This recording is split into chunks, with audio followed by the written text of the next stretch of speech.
Bab 191. Mata Gray menyipit dan berkata dengan nada angkuh, VIP ini ingin menggunakan perpustakaan.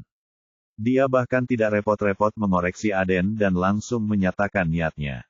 Hik, kamu bukan Magdalena. Wajah tua gemuk Aden memerah sedikit ketika mendengar suara Gray dan tahu dia telah mengacau dan mengumpat, sialan.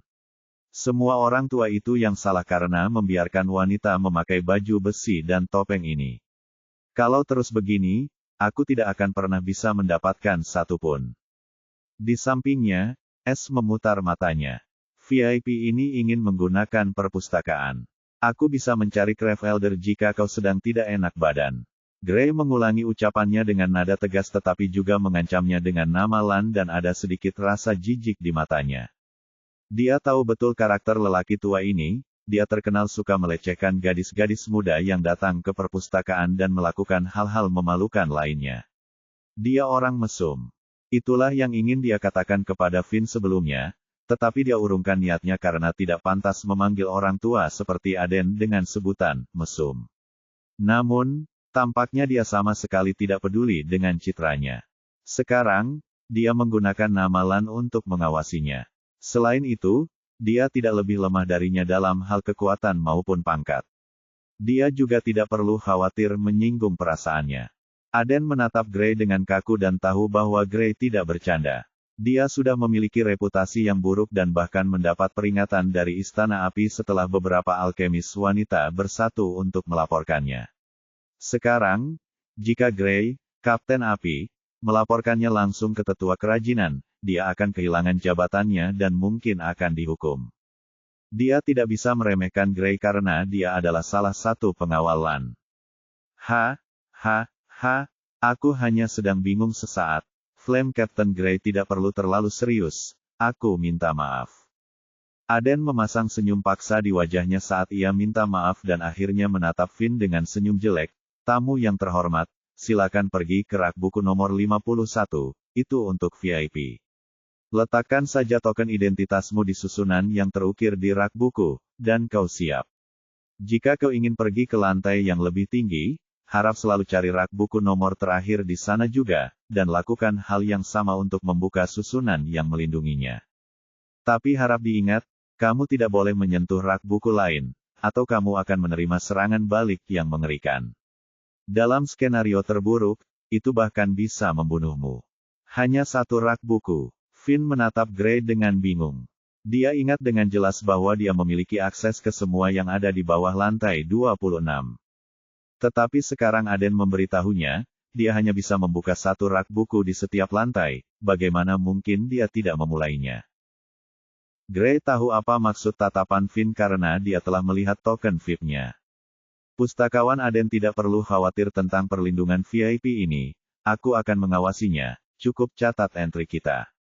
Gray tidak memberitahu Aden tentang hak istimewa Finn dan menyuruhnya untuk melakukan tugas ini sebagai pustakawan. Aden tercengang, dan kali ini dia menatap Finn dengan saksama. Dia terkejut ketika mengetahui bahwa Finn hanyalah junior gerbang Ki kelima dan ketidakpercayaan memenuhi matanya setelah melihat barang budak itu. Seorang budak VIP. Pikir Aden dengan bingung. Sulit dipercaya bahwa seorang budak memiliki token VIP dan bahkan dilindungi oleh Kapten Api. Silakan taruh token Anda di sini. Aden menunjuk ke konter tempat 3 bentuk kulit kerang yang berbeda berada dan masing-masing diukir dengan sebuah pola. Meskipun dia penasaran dengan Finn, dia juga tahu Gray tidak akan pernah memberitahunya. Pada akhirnya, dia lebih tertarik pada buku yang sedang dibacanya sebelumnya, jadi dia menyelesaikannya begitu saja. Gray menaruh token peraknya di dalam sekam, yang bentuknya sama dengan token identitasnya.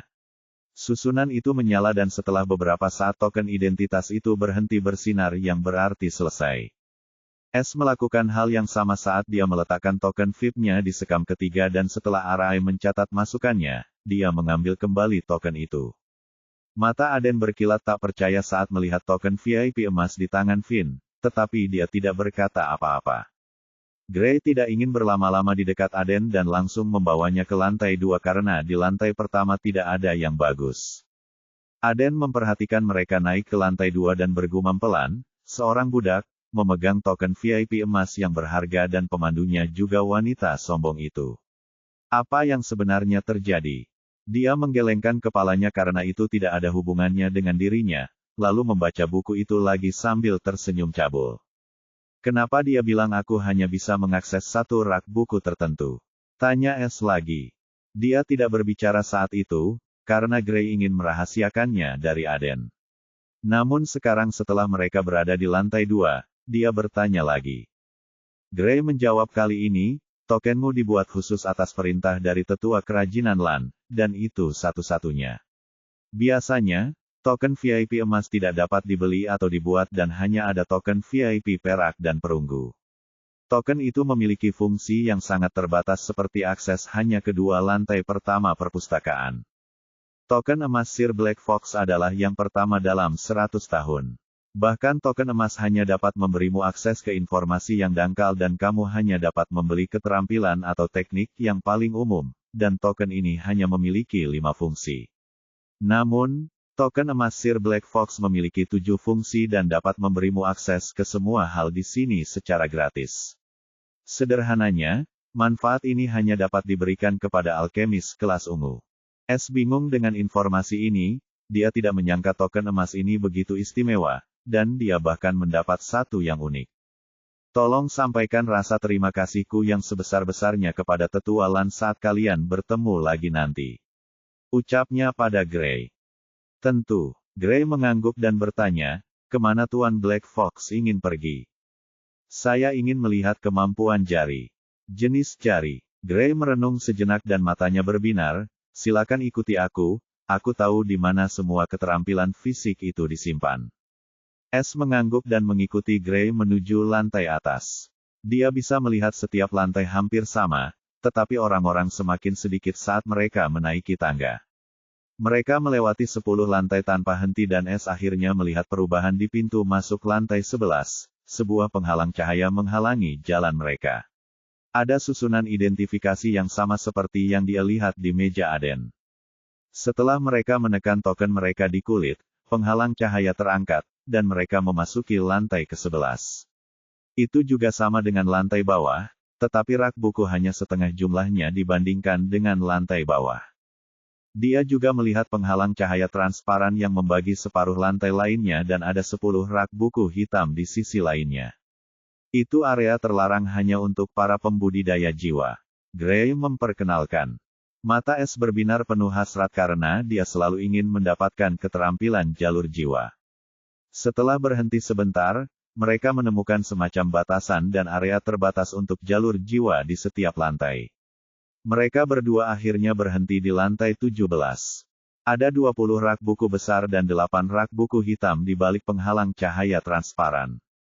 Hanya ada 6 alkemis di lantai ini dan untuk pertama kalinya, S melihat seseorang di balik penghalang cahaya. Seorang pembudidaya jiwa. Mata S menyipit. Dia bisa merasakan atmosfer di lantai ini terasa berat, dan ketiga alkemis itu gelisah karena satu orang itu. Mata abu-abunya pun mengerut setelah melihat sosok itu, dia berkata dengan suara mendesis, jangan menatap selama kami mengurus urusan kami sendiri, kami baik-baik saja. Keterampilannya sudah ada, tanya S. Ya, ini adalah lantai khusus untuk keterampilan fisik, tetapi semua keterampilan di sini minimal adalah keterampilan prajurit tingkat rendah. Dengan kultivasi Tuan Rubah Hitam, mustahil untuk membacanya, jadi katakan saja apapun yang Anda inginkan, dan saya dapat menyalinnya untuk Anda. Begitu Anda memasuki ranah pembangunan fondasi Qi, Anda dapat dengan mudah mempelajarinya. Gray berkata, S tahu tentang batasan-batasan ini, tetapi batasan itu tidak berlaku baginya karena kultivasinya yang surgawi. Kamu bisa istirahat dulu, nanti aku panggil lagi kalau sudah memilih skill yang aku butuhkan. Finn mengangguk dan berjalan menuju rak-rak buku itu. Gray ingin mengikutinya tetapi akhirnya setuju karena dia ingin memilih sendiri. Jika S mau, dia bisa menunjukkan kemampuannya membaca skill ini tanpa batasan, karena Alvin dan Lan tahu dia bisa melakukannya setelah mandi elemen. Tapi itu juga akan menyeret Gray ke dalamnya, dan itu juga tidak sesuai dengan perintah Alvin. Lagi pula, dia tidak akan membawa apapun dari sini, dia akan mengingat semua yang dia butuhkan dan pergi. Jika ada waktu lain, dia ingin meluangkan waktunya di setiap lantai dan membaca semua yang bisa dibacanya. Namun, setelah mengetahui pentingnya token emas itu, dan itu juga akan menarik banyak perhatian, dia pun mengurungkan niatnya. Akan tetapi, perpustakaan ini sekarang masuk dalam daftar pencurian karena keterampilan dan teknik jalur jiwa. Bab 192. S dengan hati-hati menjelajahi rak buku pertama. Rak itu dipenuhi dengan buku-buku tua berwarna-warni. Entah itu keterampilan atau teknik, nama-nama mereka tercetak di punggung buku. Dia tidak menemukan keterampilan dasar jari di rak pertama dan pindah ke rak berikutnya. Gray memperhatikan gerakan Finn, sambil juga mengawasi sosok yang duduk di area terlarang. Adapun keenam alkemis biru itu, mereka tidak begitu berharga. Setengah jam berlalu dan S telah memeriksa 8 rak buku dan masih belum menemukan satu pun keterampilan berbasis jari. Sebagian besar keterampilan itu adalah untuk tinju, kaki, atau telapak tangan. Dia sudah memiliki beberapa di antaranya di ruang pencurinya dan bahkan memiliki keterampilan tingkat master, jadi dia tidak tertarik pada keterampilan itu. Di rak buku ke-16, S akhirnya menyadari sesuatu. Stone Shatterfinger. S menatap buku hijau itu dengan sedikit kegembiraan di matanya. Ini adalah keterampilan jari pertama yang ia temukan setelah mencari selama 1 jam. Dia melihat sekelilingnya dan menyadari bahwa dirinya benar-benar tersembunyi di balik rak-rak buku besar itu dan menyapukan token VIP-nya pada susunan terukir di bawah tempat buku. Setelah kilatan cahaya, penghalang di sekitar buku itu terangkat, dan dia dengan cepat meraih buku itu. Dia tidak ingin membuang waktu dan mengingat isi Stone Shatterfinger dengan kecepatan kilat. S mempunyai rasa percaya diri terhadap kemampuan mengingatnya, bahkan sebelum ia berkultivasi ia dapat dengan mudah mengingat segalanya dan kultivasi hanya membuat kemampuan ini semakin sempurna. Perlu diketahui bahwa bahkan kultivator yang kuat tidak dapat mengingat keterampilan pada pandangan pertama dan hanya pada tingkat kultivasi yang sangat tinggi seseorang dapat memperoleh ingatan fotografis. Namun, S memilikinya bahkan sebelum ia berkultivasi. Dalam 5 menit, setiap karakter yang ditulis dalam buku keterampilan itu ada di pikirannya dan dia sekarang dapat melafalkannya kata demi kata. Dia segera meletakkan buku itu kembali dan penghalang cahaya muncul lagi, mengunci wadah buku itu. S pindah ke rak lain karena tidak ada lagi keterampilan jari di sana. Gray melihat Finn muncul lagi dengan tangan kosong, dia sudah menunggu selama ini, dan dia masih belum menemukan keterampilan yang cocok. Keterampilan dasar jari memang langka karena merupakan keterampilan terlemah dalam hal keterampilan fisik dan tidak ada yang mau mempelajarinya saat ini. Aku heran mengapa dia ingin mempelajarinya. Gray merenung. S menemukan 2 skill lagi, salah satunya adalah Starfinger, dia menemukannya di rak buku ke-21. Sementara dia menemukan Metallic Finger di rak buku ke-24. Dia menghafalnya secara alami.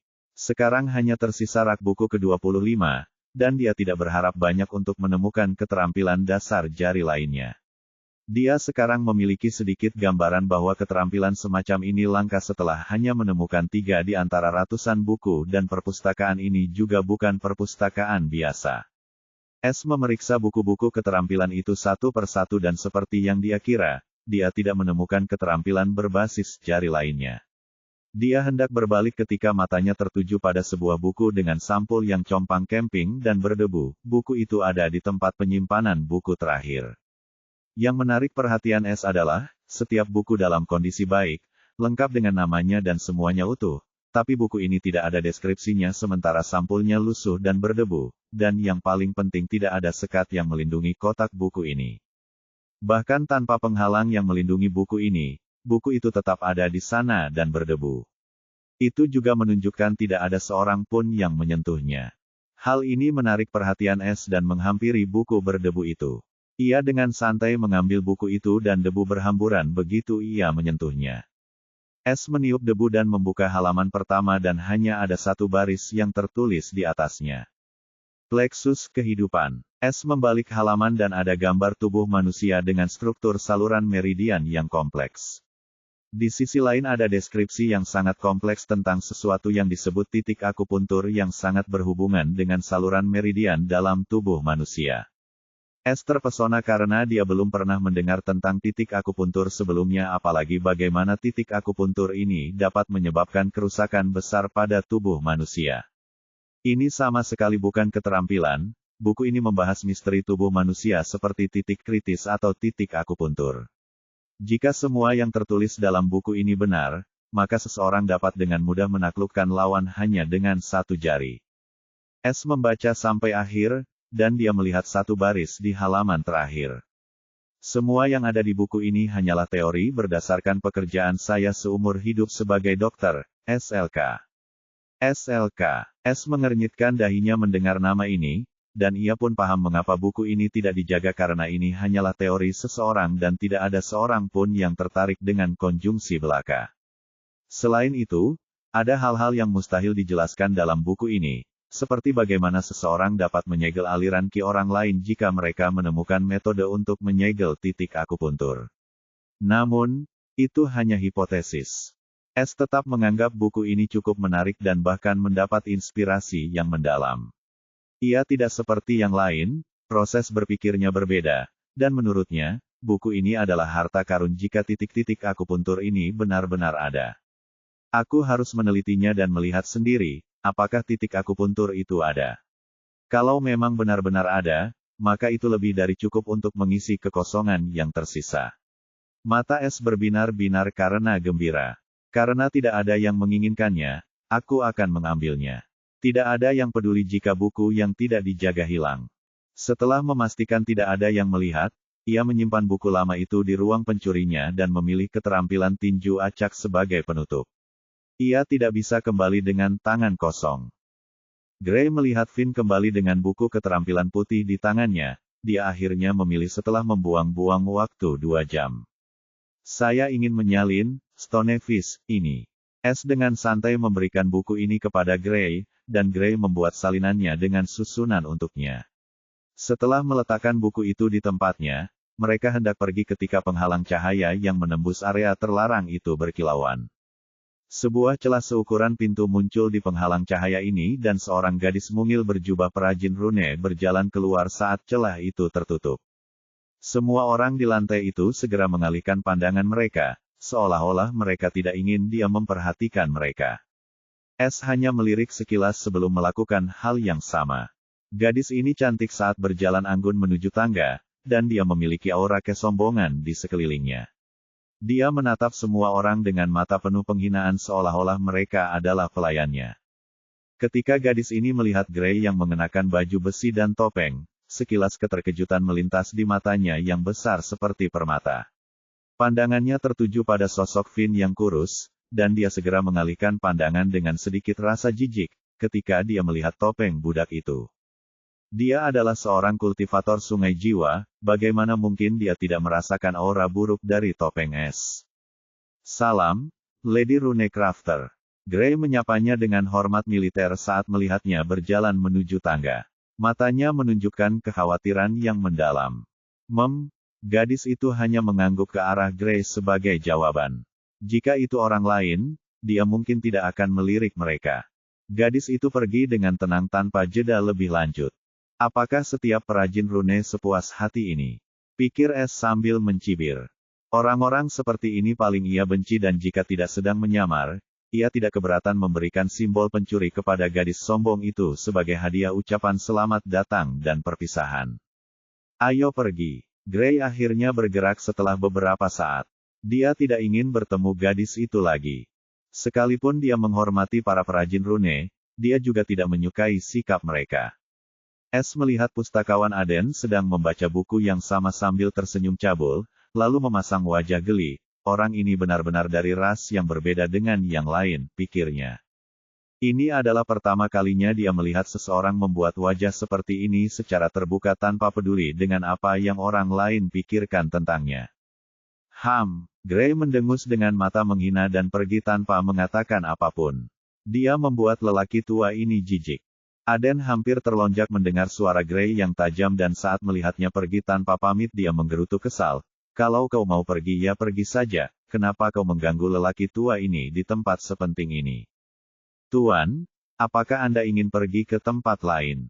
Tanya Gray setelah keluar dari perpustakaan. Es ingin pergi ke paviliun namun segera mengurungkan niatnya karena tidak ingin menarik perhatian orang banyak, apalagi setelah ia mengetahui sejarah token VIP emas. Selain itu, dia tidak mengira ada sesuatu yang bisa dia beli di sana hanya dengan 100.000 CP, dan membeli pil dalam jumlah besar mungkin akan menarik perhatian Lan dan Alvin yang tidak diinginkan. Dia tidak lupa Gray ada di sini untuk mengawasinya demi Lan. Ayo kita pergi ke pavilion Slan, katanya setelah mempertimbangkan beberapa saat. Es menginginkan peta kota, dan dia ingin melihat seberapa banyak kekayaan yang dimiliki para alkemis di jalur pavilion. Bab 193.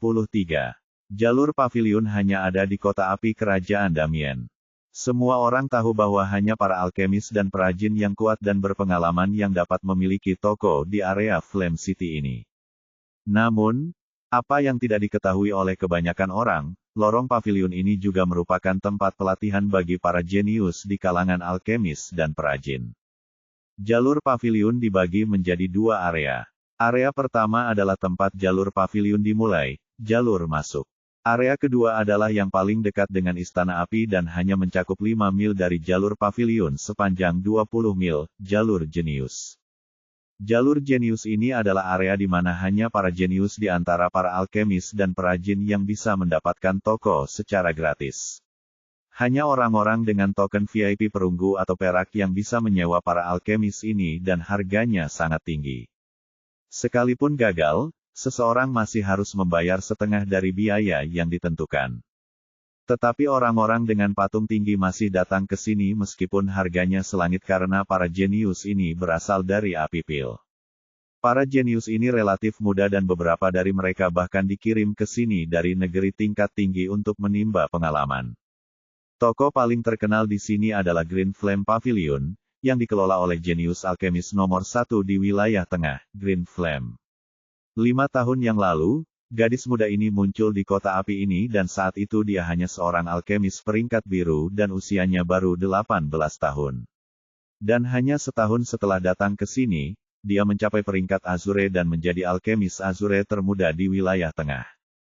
Ketenarannya menyebar jauh dan luas dan saat ini, semua orang tahu siapa Green Flame, dan mereka bahkan memanggilnya Ratu Alkemis dari negeri tengah. Itulah sebabnya tidak ada seorang pun yang berani menyinggung perasaannya atau menimbulkan masalah di pavilion api hijau miliknya. Pavilion api hijau dibagi menjadi 3 bangunan unik, sebuah toko, tempat tinggal, dan sebuah bengkel. Toko itu setinggi 7 lantai dengan tampilan luar yang indah dan bagian dalamnya bahkan lebih mewah. Di lantai atas toko Green Flame Pavilion, bagian dalamnya dihiasi dengan marmer yang indah dan berbagai tanaman obat dalam vas kaca yang indah digunakan sebagai hiasan belaka. Pada saat itu seorang pemuda tampan berjubah sutra putih tengah duduk santai sambil menyeruput teh harum dan di kedua sisinya ada 2 wanita cantik jelita. Yang satu mengenakan gaun biru bermotif bunga tampak menawan dan menggoda sementara yang lain mengenakan jubah hijau longgar tampak polos dan ramah. Ketiganya adalah kelompok yang mendarat di luar kota api hanya 3 jam yang lalu. Pada saat ini, seorang wanita bercadar dengan jubah alkemis biru memasuki ruang tunggu. Jubah alkemis birunya jelas tidak bisa menyembunyikan lekuk tubuhnya yang indah dan dadanya yang bidang. Dahinya putih susu, sementara matanya seperti bintang yang berkilauan. Orang hanya bisa membayangkan betapa cantiknya dia jika dia melepaskan cadar gelap itu. Seorang gadis cantik berjubah alkemis biru berdiri dengan hormat di belakang wanita berkerudung ini. Tinggalkan kami sendiri. Perintah wanita bercadar itu dengan suaranya yang lembut dan enak didengar. Seperti seorang pelayan setia yang ditinggalkan sang alkemis biru tanpa sedikit pun rasa tidak hormat. Pemuda itu dengan anggun meletakkan cangkirnya di atas meja dan tersenyum lembut seraya berkata, "Sudah lama sekali sejak terakhir kali aku melihatmu. Dan kau menjadi semakin cantik, sayangku, Zelda." Ya, wanita berkerudung ini memang Zelda yang pernah menjadi Master Pavilion Jade Pavilion di kota bercahaya di dataran rendah. Setelah Zelda dan bibinya gagal total dalam menangkap pencuri keji itu, mereka berdua kembali dengan tangan hampa karena pencuri itu melakukan bunuh diri dengan menyelam ke formasi perbatasan yang mengubah langit rendah. Zelda kembali ke pavilion api hijaunya karena dia tidak menerima hukuman apapun atas kegagalannya, sebab bibinya Layla yang menanggung semua kesalahan. Kehidupan Zelda kembali normal hingga pencuri yang mati itu muncul lagi, dan ia segera melaporkannya kembali ke klannya di tanah tingkat tinggi. Sekarang klannya diam-diam mencari pencuri itu lagi. Adapun mengapa dia tidak ingin kembali dan bahkan melarikan diri ke tanah tingkat menengah atas nama pelatihan, justru karena pemuda tampan ini, yang kebetulan juga adalah tunangannya. Sekarang tunangannya sudah datang jauh-jauh ke sini, dia jadi gelisah. Kalau orang lain yang menggodanya seperti ini, dia pasti sudah menyerang dan membunuh orang itu. Namun, dia tahu tunangannya ini adalah seorang jenius kultivasi dan dia sebagai seorang alkemis tidak memiliki kekuatan menyerang seperti dia. Dia bahkan tidak yakin apakah dia bisa mengalahkan dua Sword Knight di sampingnya. Adapun meminta bantuan dari organisasi itu, dia tahu itu sia-sia karena tidak akan ada seorang pun yang berani menyentuhnya selama dia menyatakan latar belakangnya, bahkan penatua kerajinan Lan yang mungkin satu-satunya yang dapat mengatasinya. Terima kasih atas pujianmu, putra mahkota Mark. Aku merasa terhormat. Zelda dengan anggun menyapa pemuda itu dengan sopan santun. Dia menyelidiki terlebih dahulu sebelum mengambil tindakan apapun, lagi pula, kemungkinan besar dia sama sekali tidak ada di sini untuknya. Dia tahu betul sifatnya, dan itulah sebabnya dia tidak ingin menikahinya, tetapi sayangnya dia tidak bisa menentang keinginan klannya. Namun ada satu cara yang dapat menolongnya lolos dari pernikahan politik tersebut, yakni jika ia masuk ke dalam pangkat alkemis ungu. Namun, jurang ini terlalu lebar untuk dilintasi, dan dia tidak yakin apakah dia punya waktu. Harapan terakhirnya untuk membatalkan pernikahan ini dan bergabung dengan markas Pilflame adalah darah yang naik ke dalam kepemilikan pencuri itu, tetapi juga hancur. Senyum sang pemuda atau putra mahkota Mark mengembang saat melihat Zelda bersikap malu-malu dan berkata lembut, "Kalian berdua jaga pintu, aku ingin bicara dengan tunanganku berdua saja." Ia memerintah kedua gadis yang berdiri di sampingnya yang juga merupakan pelayan pedangnya. "Nyonya muda." Kedua pelayan pedang itu menyambut Zelda dengan senyuman di wajah menawan mereka sebelum meninggalkan ruangan. "Apakah jilbab harus tetap utuh meski di hadapanku?" Tanya Mark sambil tersenyum penuh arti. Zelda tidak melepas cadarnya dan dengan tenang menjawab, "Putra mahkota, aku bersumpah untuk melepas cadar ini hanya di pernikahanku.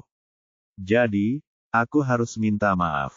"Begitukah?" Mark mengamati tubuh Zelda dari ujung kepala sampai ujung kaki dengan tatapan tidak sopan sebelum berkata, "Bagaimana kalau aku membantumu memenuhi janjimu malam ini?" Mata Zelda menjadi sedingin es saat dia mendengar ini dan bahkan niat membunuh yang paling kecil pun terlihat dari matanya. Mark hanya tersenyum, merasakan niat membunuh itu, dan berkata dengan dingin, "Apa? Aku bahkan tidak diizinkan untuk menggoda tunanganku yang cantik. Aku takut, aku tidak pantas digoda oleh putra mahkota." Zelda dengan paksa menahan aura pembunuhnya, "Aku harus bertahan, atau dia akan mencari alasan untuk membawaku pergi." Hahaha, Mark tertawa terbahak-bahak, dan tiba-tiba aura dingin dan mengerikan memenuhi ruangan. Di hadapan aura ini, niat membunuh Zelda hanyalah permainan anak-anak. Mark bicara dengan senyum dingin tersungging di wajahnya, "Bagaimana kalau begini, singkirkan cadar itu, dan aku akan memaafkanmu karena membuatku menunggu di tempat terkutuk ini selama 1 jam." Dia tidak lagi tampak seperti ketampanannya karena wajahnya dipenuhi aura jahat. Zelda gemetar hebat saat dahinya dipenuhi keringat dingin dan matanya mengerut karena ketakutan yang mendalam. Bahkan dengan kultivasi sungai Qi-nya dia merasa seolah-olah dia hanya manusia biasa yang berdiri di tengah badai es. Di luar ruang tunggu. Sudah kubilang yang mulia sedang marah." Pedang yang terbuat dari gaun biru itu tertawa cekikikan di luar sambil berbisik di telinga rekannya. Gadis pedang berjubah hijau mengangguk dengan ekspresi serius dan marah di wajahnya, "Siapa wanita jalang itu?" Dia bahkan tidak menyapa yang mulia secara langsung, dan kemudian dia menyuruhnya menunggu di toko kotor ini selama 1 jam. Dia sudah pantas menerima ini. Di dalam, Zelda tanpa sadar menggerakkan tangannya yang gemetar ke arah kerudungnya saat naluri bertahan hidupnya mengatakan, ini adalah satu-satunya cara untuk bertahan hidup. Tepat saat dia hendak meraih kerudung, aura mengerikan itu tiba-tiba menghilang, dan dia tersadar. Dia segera menarik tangannya dari kerudungnya. Dia menatap Mark dengan kengerian yang mendalam. Senyum lembut Mark kembali, seolah semua yang terjadi sebelumnya hanyalah mimpi buruk. Lihat, aku orang yang cukup berakal sehat dan karena kau calon istriku, aku menepati janjimu. Namun, aku cukup kecewa dengan tekadmu. Tinggal di tempat ini membuatmu lemah, dan potensimu pun memudar. Mark mendesah dengan tatapan memelas di matanya seolah-olah dia sangat khawatir dengan Zelda. Ceritakan saja semua tentang pencuri langit itu, dan aku akan melupakan kesalahanmu di masa lalu. Oh, dan jangan mencoba menyembunyikan apapun, atau lain kali aku tidak akan berhenti sampai kau melepaskan semua pakaianmu. Mark berkata dengan senyum lembut di wajahnya, tetapi di mata Zelda, ini adalah senyum iblis. Bab 194. Setelah meninggalkan perpustakaan api, Gray membimbing Es ke jalur paviliun. Mereka berdua meninggalkan gerbang utama Istana Api dan berjalan ke arah jalur jenius yang paling dekat dengan Istana Api. Sesekali mereka melihat para alkemis berjalan melewati mereka dan masing-masing dari mereka memandang ke arah mereka dengan penuh minat karena Es dipimpin oleh Gray, Kapten Api. Tatapan penasaran itu tidak mengganggu Es, dan dia menikmati kehijauan yang subur seperti sedang berjalan-jalan. Dia dalam suasana hati yang baik setelah menemukan sesuatu yang sangat menarik seperti Life Plexus di dalam perpustakaan. Setelah berjalan beberapa lama, Es melihat sebuah bangunan 7 lantai yang indah dan kerumunan orang di luar, seperti sedang menunggu giliran untuk masuk. Hal ini menarik perhatiannya karena ini adalah toko pertama yang ia lihat setelah meninggalkan Istana Api. Dan toko itu tampak cukup populer. Apakah ada sesuatu yang unik tentang toko itu? Es bertanya pada Gray. Gray mengangguk sedikit tanda mengiyakan, dan dia menjawab, ya, itu adalah paviliun api hijau milik Nona Api Hijau. Dia adalah jenius alkemis nomor 1 di negeri tingkat menengah dan salah satu alkemis biru. Dia memberitahu Es tentang sejarah Green Flame yang menakjubkan dan kebangkitannya serta posisinya yang unik di Flame City. Es tercengang setelah mendengar tentang Green Flame dan reputasinya. Dia tidak tertarik pada alkimia, tetapi bahkan dia tahu bahwa gadis ini memang seorang jenius. Kalau dia tahu kalau ini adalah keponakan dari wanita yang mengejarnya di dekat perbatasan pengubah langit dan juga dalang di balik poster pencarian itu, siapa tahu apa yang akan dia rasakan. Aku bisa membeli apa saja dengan batu ki, kan? Atau apakah aku perlu CP? Tanya Es. Karena ini adalah toko pribadi, Anda dapat menggunakan batu ki. Gray juga menambahkan, namun, harap diingat bahwa paviliun api hijau adalah toko nomor 1 di jalur paviliun dan semua orang di toko ini membantu atau bekerja di bawah Nona Api Hijau. Ini membuat mereka sangat sombong, itulah sebabnya terkadang mereka mengenakan biaya 2 kali lipat dari harga sebenarnya dan lolos begitu saja karena tidak ada yang ingin merendahkan Nona Api Hijau. Es tahu Gray sedang memperingatkannya, dan dia sama sekali tidak terkejut. Dia hanya tersenyum di balik topeng itu dan terus berjalan menuju paviliun api hijau yang ramai. Gray tidak tahu apa yang dipikirkan Finn, karena dia tidak berkomentar apapun. Dengan setiap gerakan yang dilakukan, orang bertopeng budak ini menjadi semakin misterius. Es tidak memasuki barisan pendek itu karena Gray sudah memberitahunya bahwa mereka datang khusus untuk Green Flame, bukan untuk toko. Dia melewati pintu dan memasuki toko mewah itu dengan Gray di belakangnya. Interiornya sangat menarik dan luas, ada banyak pajangan kaca dengan botol pil berwarna-warni, dan ramuan medis di belakangnya. 3 alkemis berjubah hijau berdiri di belakang konter besar dan banyak alkemis berjubah putih melayani pelanggan. Satu hal yang patut diperhatikan adalah setiap alkemis yang bekerja di toko itu adalah wanita cantik. Es tercengang setelah melihat semua alkemis itu bekerja bak pelayan tanpa rasa malu atau keluhan. Tuan penjaga api, ada yang bisa saya bantu? Seorang alkemis cantik berjubah putih dengan wajah bulat menghampiri Gray sambil tersenyum. Dia bahkan tidak melirik Finn karena dia hanyalah bocah gerbangki. Gray menatap Finn dan terkejut setelah melihat Finn sama sekali tidak peduli. Aku bukan pelangganmu. Dia pelangganmu. Dia menunjuk Finn. Dia tahu ini akan terjadi. Dia, gadis mungil itu akhirnya berbalik dan menatap Finn dengan pandangan meremehkan. Apa yang kau inginkan? Tanyanya dengan nada kesal. Dia tidak tahu siapa bocah bertopeng itu, tetapi karena dia bersama seorang penjaga api, dia harus memberinya muka. Jika tidak, dia pasti sudah mengusirnya. Tingkah laku kasar gadis itu tidak mengganggu Es, dan dia dengan tenang berkata, "Aku butuh peta kota api." "Hanya peta?" tanya gadis itu. "Saya hanya mampu membeli peta." Finn terkekeh. Gadis alkemis berjubah putih itu mendengus dengan jijik dan pergi mengambil peta. Dia ingin menyelesaikan tugas ini secepat mungkin, sehingga si tukang sampah ini bisa pergi. Es sama sekali mengabaikan tatapan penuh kebencian dari pelayan itu dan mengamati toko itu. Dengan indera jiwanya, dia merasakan kehadiran yang kuat di lantai atas. Dia merasa itu sangat wajar karena ini adalah toko yang sangat terkenal. Dia lebih tertarik pada pil dan tanaman herbal di balik pajangan kaca itu. Semuanya setidaknya berada di peringkat hijau dan ini baru lantai pertama. Ada pil-pil dengan peringkat tinggi di lantai atas toko ini, dan dia menginginkan semuanya. 10 batu ki tinggi. Gadis itu kembali dengan gulungan sutra putih di tangannya. Mata Gray menyipit mendengar harganya, dia tahu harga peta ini tidak setinggi ini dan gadis ini tidak bisa menuntut pembayaran sendiri karena konter itu bukan untuk pajangan, tetapi dia tetap diam. Dia ingin melihat apa yang akan dilakukan Finn dan hanya akan membantu jika diminta. Es bahkan tidak mengedipkan mata dan menaruh 10 batu ki yang menyerupai kristal di atas meja. Dia bisa merasakan, pelayan lainnya tahu bahwa gadis ini melanggar aturan tetapi tidak menegurnya. Aku tak sabar untuk berkunjung lagi, pikir Es sambil menyeringai tipis. Gadis itu jadi tidak senang ketika melihat Finn bahkan tidak merespon sama sekali karena dia pasti akan mengejeknya.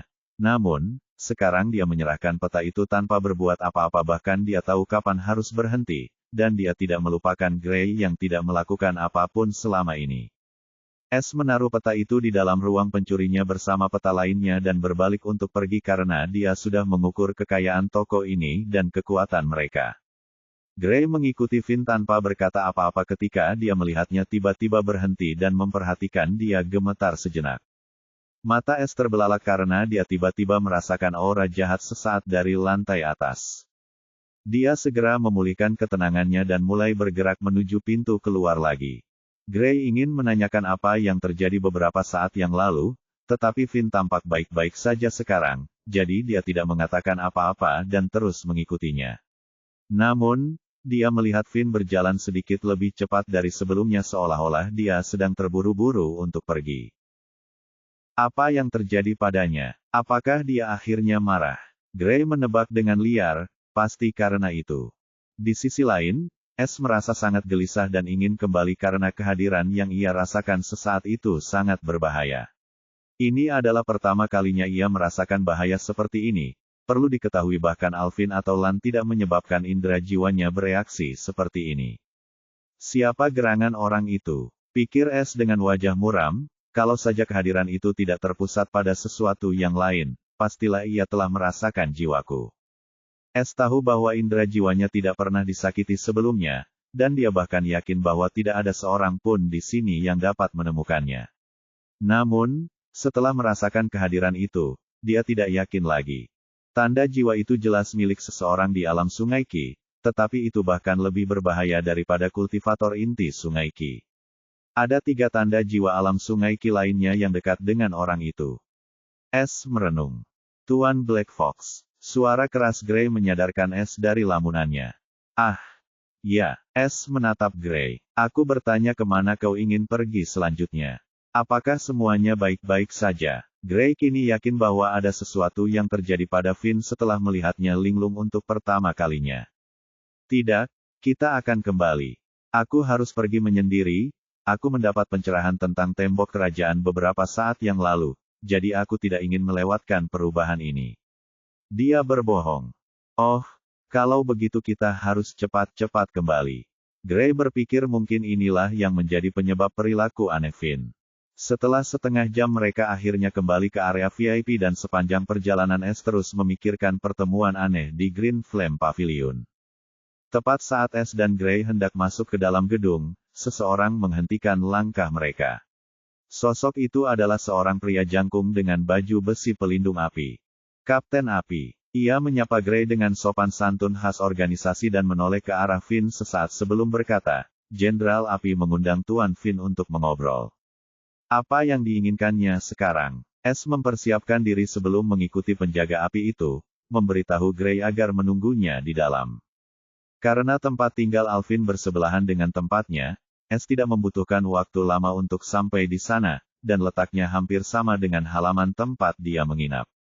Jenderal Api sedang menunggumu, kata penjaga api, dan dia mundur setelah meninggalkan Finn di luar pintu sebuah ruangan. S hendak mengetuk ketika suara perintah terdengar dari sisi lain, masuk. S menarik napas dalam-dalam dan membuka pintu, dia tidak tahu apa yang Alvin inginkan darinya, tetapi dia samar-samar bisa menebak, itu pasti ada hubungannya dengan kepergiannya ke dataran tinggi. Hambatan yang dihadapi para pembudidaya sebelum naik ke tingkat berikutnya. Bab 195. Alvin menatap Finn tanpa ekspresi dan menggunakan indera bela dirinya untuk mengukurnya. Ia merasa puas melihat Finn masih sama seperti sebelumnya dan tampaknya tidak banyak berubah. Duduklah, ucap Alvin dan setelah Finn menuruti perintahnya, dia melanjutkan, aku memanggilmu karena aku punya kabar baik untukmu. Kabar baik apa? Tanya Finn dengan suara bersemangat. Saya baru saja menerima balasan dari markas besar setelah saya memberitahu mereka tentang Anda. Alvin berkata dengan tenang, Anda dapat berkultivasi di jalur jiwa dan organisasi akan sepenuhnya mendukung Anda dalam hal ini. Selain itu, Anda akan diajari oleh 10 pembudidaya jiwa yang ada di Istana Api hingga kita kembali ke dataran tinggi, dan ke-10 orang itu juga merupakan perajin rune. Sejujurnya, Alvin melaporkan tentang Finn ke markas besar karena dia hanya melaporkannya kepada ayahnya. Alvin mengharapkan balasan yang panjang, tetapi yang membuatnya tercengang, dia hanya menerima 3 kalimat dengan suara suram ayahnya, dan kalimat-kalimat itu adalah, apapun yang dibutuhkan tubuh fisik anak itu, berikanlah. Tapi dengan cara apapun, temukan pencuri itu dan bawa dia kembali hidup-hidup. Jika kau tidak dapat menemukannya, maka tinggallah di sana selamanya. Alvin tidak pernah menyangka akan mendapat tanggapan serius seperti ini, terutama dari ayahnya yang ambisius, Henrik. Ini juga berarti bahwa pencuri itu bahkan lebih penting daripada fisik elemen legendaris. Tidak peduli seberapa banyak Alvin memikirkannya, dia tidak mengerti mengapa seorang pencuri kecil begitu penting bagi orang-orang tua yang kaku itu. Namun satu hal yang jelas adalah dia tidak bisa kembali sebelum dia menangkap Skystealer dan dari nada bicara ayahnya, Henrik tampaknya tidak peduli sama sekali dengan Finn. Hal ini meninggalkan rasa tidak enak di mulutnya, dan semua impian besarnya pun sirna. Ia tidak tahu bagaimana ia akan menjelaskan hal ini kepada Lan karena ia telah menjanjikan kejayaan kepadanya. Pada akhirnya, Alvin memutuskan untuk berurusan dengan Finn terlebih dahulu, karena lelaki tua itu menyuruhnya untuk menyediakan apapun yang Finn butuhkan. Ia berencana untuk menceritakan semuanya kepada Lan dan menyuruh Lan menyiapkan semua yang dibutuhkan untuk menghapus fondasi bela diri Finn sendiri. Dia masih berpikir Finn bisa memberinya banyak keuntungan karena dia memiliki fisik elemen kayu dan elemen bawaan Alvin juga kayu. Bahkan jika Finn mengolah Soul Wood Key, ini tidak berarti Alvin tidak bisa mendapatkan keuntungan darinya. Itulah sebabnya dia masih mengurusi masalah Finn terlebih dahulu dan kemudian pergi mencari pencuri sialan itu. Dia tidak punya petunjuk lebih lanjut tentang Finn saat ini, karena Finn tidak muncul selama berbulan-bulan. Terima kasih, kakak. Finn segera mengucapkan terima kasih kepada Alvin dengan suara penuh kebahagiaan. Namun, dalam hati, S mengutuk nasib buruknya karena dia tidak menyangka orang-orang ini akan menyetujui permintaannya secepat ini. Dia tahu jika mereka memulai proses mengubah alas bedaknya, maka mereka akan tahu bahwa tidak ada alas bedak yang bisa dihapus sama sekali. Pertama, kehadiran yang berbahaya itu dan sekarang berita buruk ini. Apakah aku dikutuk dengan nasib buruk? Pikir S dengan penuh permusuhan. Namun, dia tidak menunjukkannya dan tetap berpura-pura seperti Finn. Alvin tersenyum tipis dan berkata, tidak perlu ada ucapan terima kasih di antara kita, saudara. Biarkan aku saja yang membuangnya untukmu. Tidak perlu sekarang. S bingung dengan apa yang Alvin bicarakan saat melihat Alvin mengeluarkan kontrak barang budak. Itu adalah kontrak budaknya. Alvin membentuk segel tangan saat auranya semakin padat. S tiba-tiba merasakan benda budak di wajahnya memanas. Sama dengan. Item budak bela diri telah dihapus oleh pemiliknya. Kontrak budak bela diri kesadaran palsu juga telah dihancurkan. Sama dengan. Apa? Berarti aku membuang 500 TP dengan sia-sia. Wajah S berubah muram dan berpikir, tapi kenapa dia melakukannya? Apakah karena dengan benda ini mereka tidak bisa memulai proses penghapusan kultivasi bela diri? Pasti karena itu. S masih kurang tahu tentang metode mengubah jalur kultivasi seseorang, dan ini membuatnya membuat asumsi yang salah. Dia tidak tahu Alvin menyingkirkan item budak itu karena dia membutuhkannya untuk Sky Stealer lagi. Barang budak ini awalnya ditujukan untuknya, dan dia hanya menggunakannya pada Finn untuk mengintimidasi orang-orang tua itu, tetapi tampaknya mereka sama sekali tidak peduli dengan Finn. Sekarang dia tidak punya pilihan selain bersikap murah hati untuk mendapatkan kepercayaan Finn dalam prosesnya. Namun, Alvin masih belum mengetahui kebenaran tentang kontrak item budak yang diberikan kepadanya oleh Flame Master William yang mendapatkannya dari. Retakan muncul pada topeng hitam di wajah Finn dan sesaat kemudian topeng itu hancur total, berubah menjadi partikel debu. Wajah kurus Finn kembali terlihat dan ada senyum di wajahnya yang dipenuhi rasa terima kasih. Dia segera membungkuk ke arah Alvin dan berkata, "Terima kasih. Kakak sudah menunjukkan kepercayaannya padaku." Namun, pikiran S yang sebenarnya justru bertolak belakang dengan ucapannya. Senyum Alvin melebar, dan dia mengangguk tanda setuju melihat rencananya berhasil. Tidak perlu, kamu sudah mendapatkannya. Sekarang kembali dan tunggu sampai aku berdiskusi dengan Tetualan. Bersiaplah karena prosesnya akan menyakitkan, tetapi manfaatnya jauh lebih besar daripada rasa sakitnya. Ya, aku tidak akan mengecewakan kakak. Finn menunjukkan ekspresi tegas dan suaranya serius. Bagus, bagus. Aku tahu kau tidak akan mengecewakanku. Alvin tersenyum ramah. Setelah itu S dikawal kembali oleh penjaga api yang sama. Ketika Gray melihat wajah Finn tanpa topeng budak, dia terkejut dan penasaran bagaimana ini bisa terjadi. Namun Finn langsung pergi ke ruang kultivasi setelah mengatakan kepadanya dengan ambigu bahwa itu penting untuk kultivasinya. S mengaktifkan penghalang formasi ruang kultivasi dan menarik napas dalam-dalam. Dia berdiri di sana beberapa saat sebelum duduk bersila. Aku belum siap untuk misi ini, dan aku tidak bisa mengambil risiko terbongkar di depan dua kultivator inti Sungai Qi. Aku seharusnya sudah menduganya, tetapi aku masih ingin mencuri kota nomor 1 dari raksasa seperti Pil Flame dengan kekuatanku saat ini, benar-benar gila. S bergumam getir. Setelah dia melihat Flame Place dan keamanan di sekitarnya dengan semua kultivator kuat di dalamnya, dia masih belum mundur dari rencananya untuk mencuri kota ini terlebih dahulu. Namun hari ini, setelah dia merasakan kehadiran yang berbahaya itu, dia akhirnya tersadar dari kekeliruannya dan mulai berpikir tentang apa yang akan terjadi seandainya orang itu adalah seseorang dari Istana Api. Dia masih belum mengetahui informasi lengkap tentang Istana Api, dan keterampilan maupun kultivasinya tidak cukup untuk menyusup ke pusat kekuasaan tempat itu. Dan setelah Alvin memberitahunya tentang persetujuan itu, ini adalah hal terakhir yang mematahkan semangat Camelback. S menyadari bahwa saat ini dia berada di tengah markas musuh, dan mereka bahkan tahu di mana dia berada.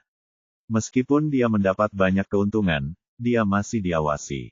Mungkin, dia lupa tentang siapa dirinya dan mengapa dia melakukan semuanya setelah mendapatkan semua keuntungan gratis ini. Dia seharusnya melihat ini akan terjadi namun terus berkata pada dirinya sendiri, dia bisa melakukan ini sebelum mereka menemukannya.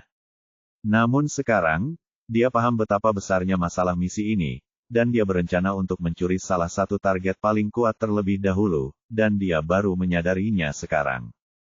Yah, kalau dipikir-pikir, aku berada di kerajaan kelas 1 dan aku bahkan mendapatkan sesuatu yang tidak terduga. Seharusnya aku senang dengan ini, tapi sebaliknya, aku menjadi terlalu serakah. Masih belum terlambat. Sebuah kilatan tajam melintas di mata S. Hari ini aku harus meninggalkan kota ini. S langsung memutuskan, dan dia merasa itu adalah hal yang benar untuk dilakukan. S memejamkan mata dan mengendalikan indera jiwanya. Fokusnya adalah halaman Alvin. Dia menunggunya pergi sebelum mengambil tindakan lainnya. Meskipun dia tidak yakin bisa menyusup ke Istana Api, dia yakin dia bisa meninggalkan kota ini tanpa memberitahu siapapun. S sekarang hanya perlu memikirkan bagaimana dia akan menghilang. Dia bisa saja pergi dan membuat keributan, tetapi itu mungkin akan menjadi bumerang karena Alvin dan Lan bukanlah orang bodoh. Mereka dapat dengan mudah menghubungkan titik-titik dan mengetahui siapa dia karena hanya satu orang yang telah menunjukkan kemampuan untuk menyamarkan dirinya sedemikian rupa. Jika itu terjadi maka itu berarti mereka akan tahu seberapa kuat penyamarannya, dan dia bahkan menunjukkan bahwa dia memiliki fisik elemen. Mereka pasti akan mengejarnya lebih kuat dari sebelumnya, dan itu akan membuat misinya lebih bermasalah. Dia tidak ingin memberi mereka alasan lagi untuk mengejarnya dan dengan kekuatan yang lebih besar, dia belum cukup kuat untuk melarikan diri dari mereka, jadi dia harus pergi sambil menjaga citra Finn yang lemah dan polos tetap utuh. S berpikir sejenak ketika tiba-tiba, matanya berbinar dan bibirnya melengkung ke atas membentuk senyum jahat. Aku bisa memanfaatkan itu dan mengambil untung dari situasi ini. Bab 196. Di dalam sebuah ruangan di Istana Api, dua orang pria tengah terlibat dalam diskusi panas dan seorang pria tua tampak sangat marah. Ia sangat marah akan sesuatu. Kedua pria ini adalah Alvin dan Lan. Setelah Alvin menceritakan kepada tetua Lan mengenai perkembangan terakhir mengenai Finn, Lan hampir meledak amarahnya dan secara belak-belakan menyebut Alvin seorang pengarang cerita bohong, meskipun ia mengingkari janjinya. Pada akhirnya, saat Alvin melihat Lan hendak menghubungi Flame Master William, Alvin segera menyerahkan pesan ayahnya yang diterimanya pagi ini kepada Lan. Akhirnya, setelah Lan mendengar rekaman itu, kemarahannya mereda drastis, dan dia percaya pada kata-kata Alvin. Namun, bahkan baginya, masih sulit untuk percaya bahwa klan Alvin tampaknya tidak terlalu peduli dengan fisik elemen dan pencuri lebih penting bagi mereka. Hal ini menimbulkan banyak pertanyaan dalam hati lelaki tua itu namun tak seorang pun ada di sana untuk memberinya jawaban karena Alvin pun berada dalam situasi yang sama dengannya. Di sela-sela dialog mereka, Lan menerima pesan jarak jauh lainnya langsung dari markas besar dan isinya secara mengejutkan sama dengan ayah Alvin, dan orang yang mengirim pesan ini tidak lain adalah Flame Master William. Baik wajah Alvin maupun Lan menjadi pucat saat mendengar suara serak William. Dan kali ini William malah memerintahkan Lan untuk mencari pencuri itu bersama Alvin dan meninggalkan Finn di kota api dalam perawatan para penanam jiwa. Selain itu, tidak ada yang disebutkan tentang Alvin seolah-olah William sama sekali mengabaikan topik tersebut dan mereka berdua tahu bahwa itu sama sekali tidak seperti dirinya. Mereka akhirnya memahami betapa seriusnya situasi ini. Wajah Alvin pucat karena ia tahu ayahnya tidak akan pernah menyampaikan kepada William tentang bentuk tubuh istimewa Finn karena keluarga mereka memang sedang berselisih. Sekarang, Alvin akhirnya menanggapi tugas ini lebih serius dari sebelumnya dan Lan bahkan lebih takut karena dia dapat mengetahui dari suara William bahwa dia terdengar agak tidak puas. Lan menyalahkan semua ini pada Alvin meskipun dia sendiri serakah. Setelah saling menyalahkan dan berdebat selama beberapa saat, mereka akhirnya fokus pada tugas yang ada, yakni mengubah fondasi Finn. Bahkan Flame Master William menyuruh Lan untuk melakukannya sendiri dan menyediakan Finn semua yang dia butuhkan sebelum dia mencari Sky Stealer bersama Alvin. Lan segera mengirim Kapten Api wanita lainnya untuk membawa Finn, sehingga ia dapat segera memulai prosesnya. Ia bahkan memanggil sekelompok penjaga api dan menyuruh mereka untuk memantau jaringan informasi mereka dan jika pencuri sialan itu muncul lagi, segera beritahu dia. Menurutku, sebaiknya kau kembali ke tanah kelas 3 dan bersikap tenang. Kalau pencuri itu muncul lagi, kemungkinan dia muncul di sana lebih besar daripada di tempat lain. Kita bisa dengan mudah menyudutkannya kalau ada orang sepertimu di dekat sini. Lan menyarankan dengan wajah kaku. Alvin tidak punya pilihan selain mengangguk tanda mengiyakan karena kata-kata Lan masuk akal. Kalau begitu, aku serahkan tanah kelas 1 dan 2 ke tangan tetua Lan. Jika dia muncul di tanah ini, tolong segera hubungi aku, dan aku akan menitipkan adikku di sini kali ini. Baiklah, tapi pastikan kau tidak akan terganggu kali ini. Lan mengejek. Wajah Alvin berubah, tetapi dia tidak membalas karena dia tahu Lan masih marah karena apa yang terjadi. Aku harus mencari tahu sendiri, apa istimewanya dirimu, pencuri kecil. Pikir Alvin dengan penuh kebencian. Ia tidak pernah membayangkan hari seperti ini akan tiba ketika seorang jenderal api seperti dia akan dikirim ke sini untuk mencari pencuri kecil. Lan mendengus dan tidak mengatakan apapun. Dia tidak berminat untuk mengejek Alvin lagi dan terus menunggu kedatangan Finn. Aku tidak bisa tinggal di satu tempat sepanjang waktu, aku harus pindah sendiri begitu aku menemukan posisi pencuri langit itu. Lan merenung dengan wajah muram. Pada saat ini, pintu ruangan tempat Lan dan Alvin menunggu Finn Bang terbuka, dan seorang penjaga api bertopeng masuk dengan tatapan mata panik dan muak. Sebelum Lan dapat memarahi Kapten Api itu karena kedatangannya yang lancang, dia berbicara dengan nada panik, "Tetua, tamu VIP telah menghilang." "Apa?" kata Lan dan Alvin bersamaan sambil bergegas berdiri dari tempat duduk mereka. "Ketika saya sampai di sana, Gray mengatakan kepada saya bahwa ia telah pergi menyendiri untuk berkultivasi, tetapi ketika kami mencoba menghubunginya melalui formasi, kami menemukan bahwa formasi tersebut tidak aktif sejak awal. Kami pergi ke ruang kultivasi sendiri, tetapi tetap tidak mendapat respons apapun setelah memanggilnya, dan membuka pintu untuk memeriksa VIP, tetapi ketika kami masuk, dia sudah pergi dan hanya ada selembar kertas." Dia segera menceritakan semuanya kepada Lan. "Apa yang terlewat?" tanya Alvin dengan nada tegas saat aura mengerikannya keluar. Dia segera menyerahkan selembar kertas seukuran jari kepada Lan. Wajah Alvin dan Lan berubah mengerikan karena orang bisa merasakan aura pembunuh yang menyesakkan di sekitar mereka setelah mereka melihat kertas itu tergelincir. Hanya ada satu kalimat di situ. "Alvin sayang, aku bosan dengan anak itu, jika dia bukan pencurinya aku berjanji akan memperlakukannya seperti tamu terhormat. Sahabatmu tersayang, Black." Pada akhirnya, ada gambar tengkorak. "Dasar bajingan hantu kurang ajar." Alvin mengumpat sambil menggunakan skill bergerak untuk pergi. Lan segera mengeluarkan pelat formasi melingkar dengan warna biru berkilauan. Ia tidak punya waktu untuk mengunci seluruh kota karena akan memakan waktu 15 menit.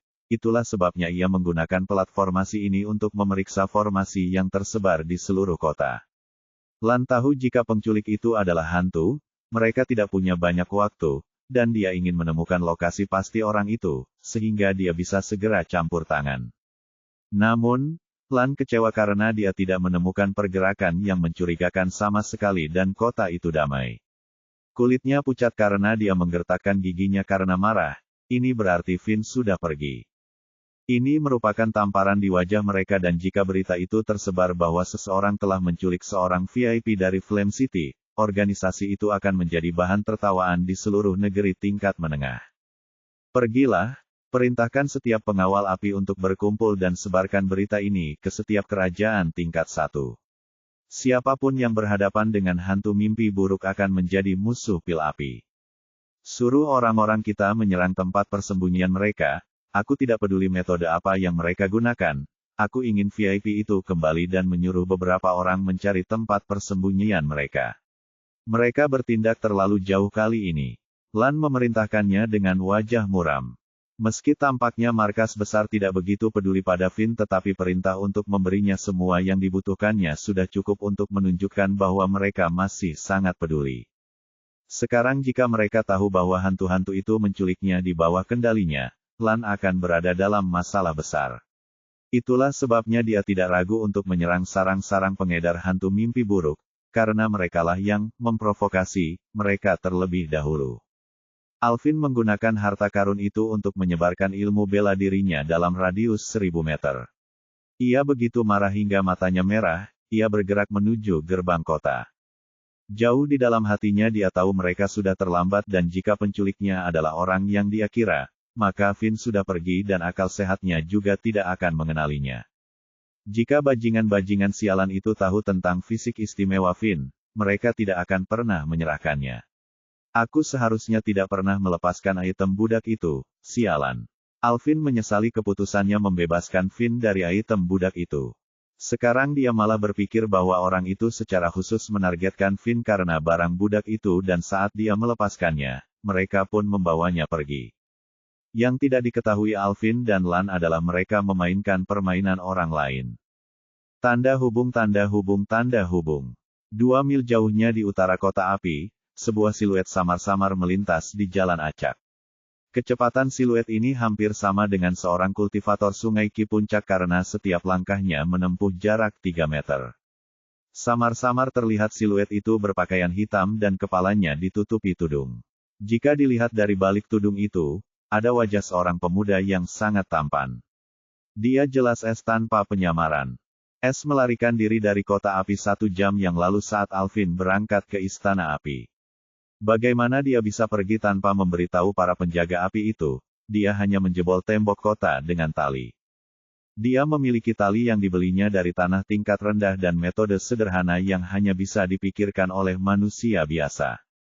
S dengan tepat memilih area paling tandus di tembok kota setelah mempelajari peta yang dibawanya hari ini, dan menggunakan keterampilan matanya untuk melihat formasi di tembok, dan betapa terkejutnya dia, di sana banyak sekali cacat. Dia mengingat setiap kejadian itu dengan ingatan fotografisnya dan menggunakan kekurangan itu untuk memanjat tembok lalu melakukan hal yang sama untuk turun dan keluar dari kota. Bab 197. Tidak seorang pun akan pernah membayangkan metode semacam ini dan kalaupun mereka membayangkan, mereka memiliki keyakinan buta terhadap formasi yang melindungi tembok kota. Namun S mempunyai skill seperti Soul Shattering Eyes yang dapat melihat kelemahan apapun dalam formasi. Bahkan jika ia hanya menggunakannya sesaat saja sudah cukup untuk melihat semua kelemahannya. Dia menggunakannya sesaat dan melarikan diri dari kota sebelum para penjaga api yang berpatroli itu merasakan sesuatu yang tidak beres. Dia tidak meninggalkan tali atau jejak apapun. Pada akhirnya, rencananya berhasil dan bahkan menyalahkan Nightmare Ghost. Dia tahu betapa pentingnya Alvin baginya, dan itu pasti akan membuatnya marah. Sedangkan Gray, tindakannya yang sembunyi-sembunyi sudah cukup untuk lolos dari persepsinya. Di mata mereka, Finn tidak punya keterampilan untuk melarikan diri dari kota, ataupun alasan apapun, jadi ada kepastian sebesar 90% bahwa mereka akan percaya pada kertas kecil itu.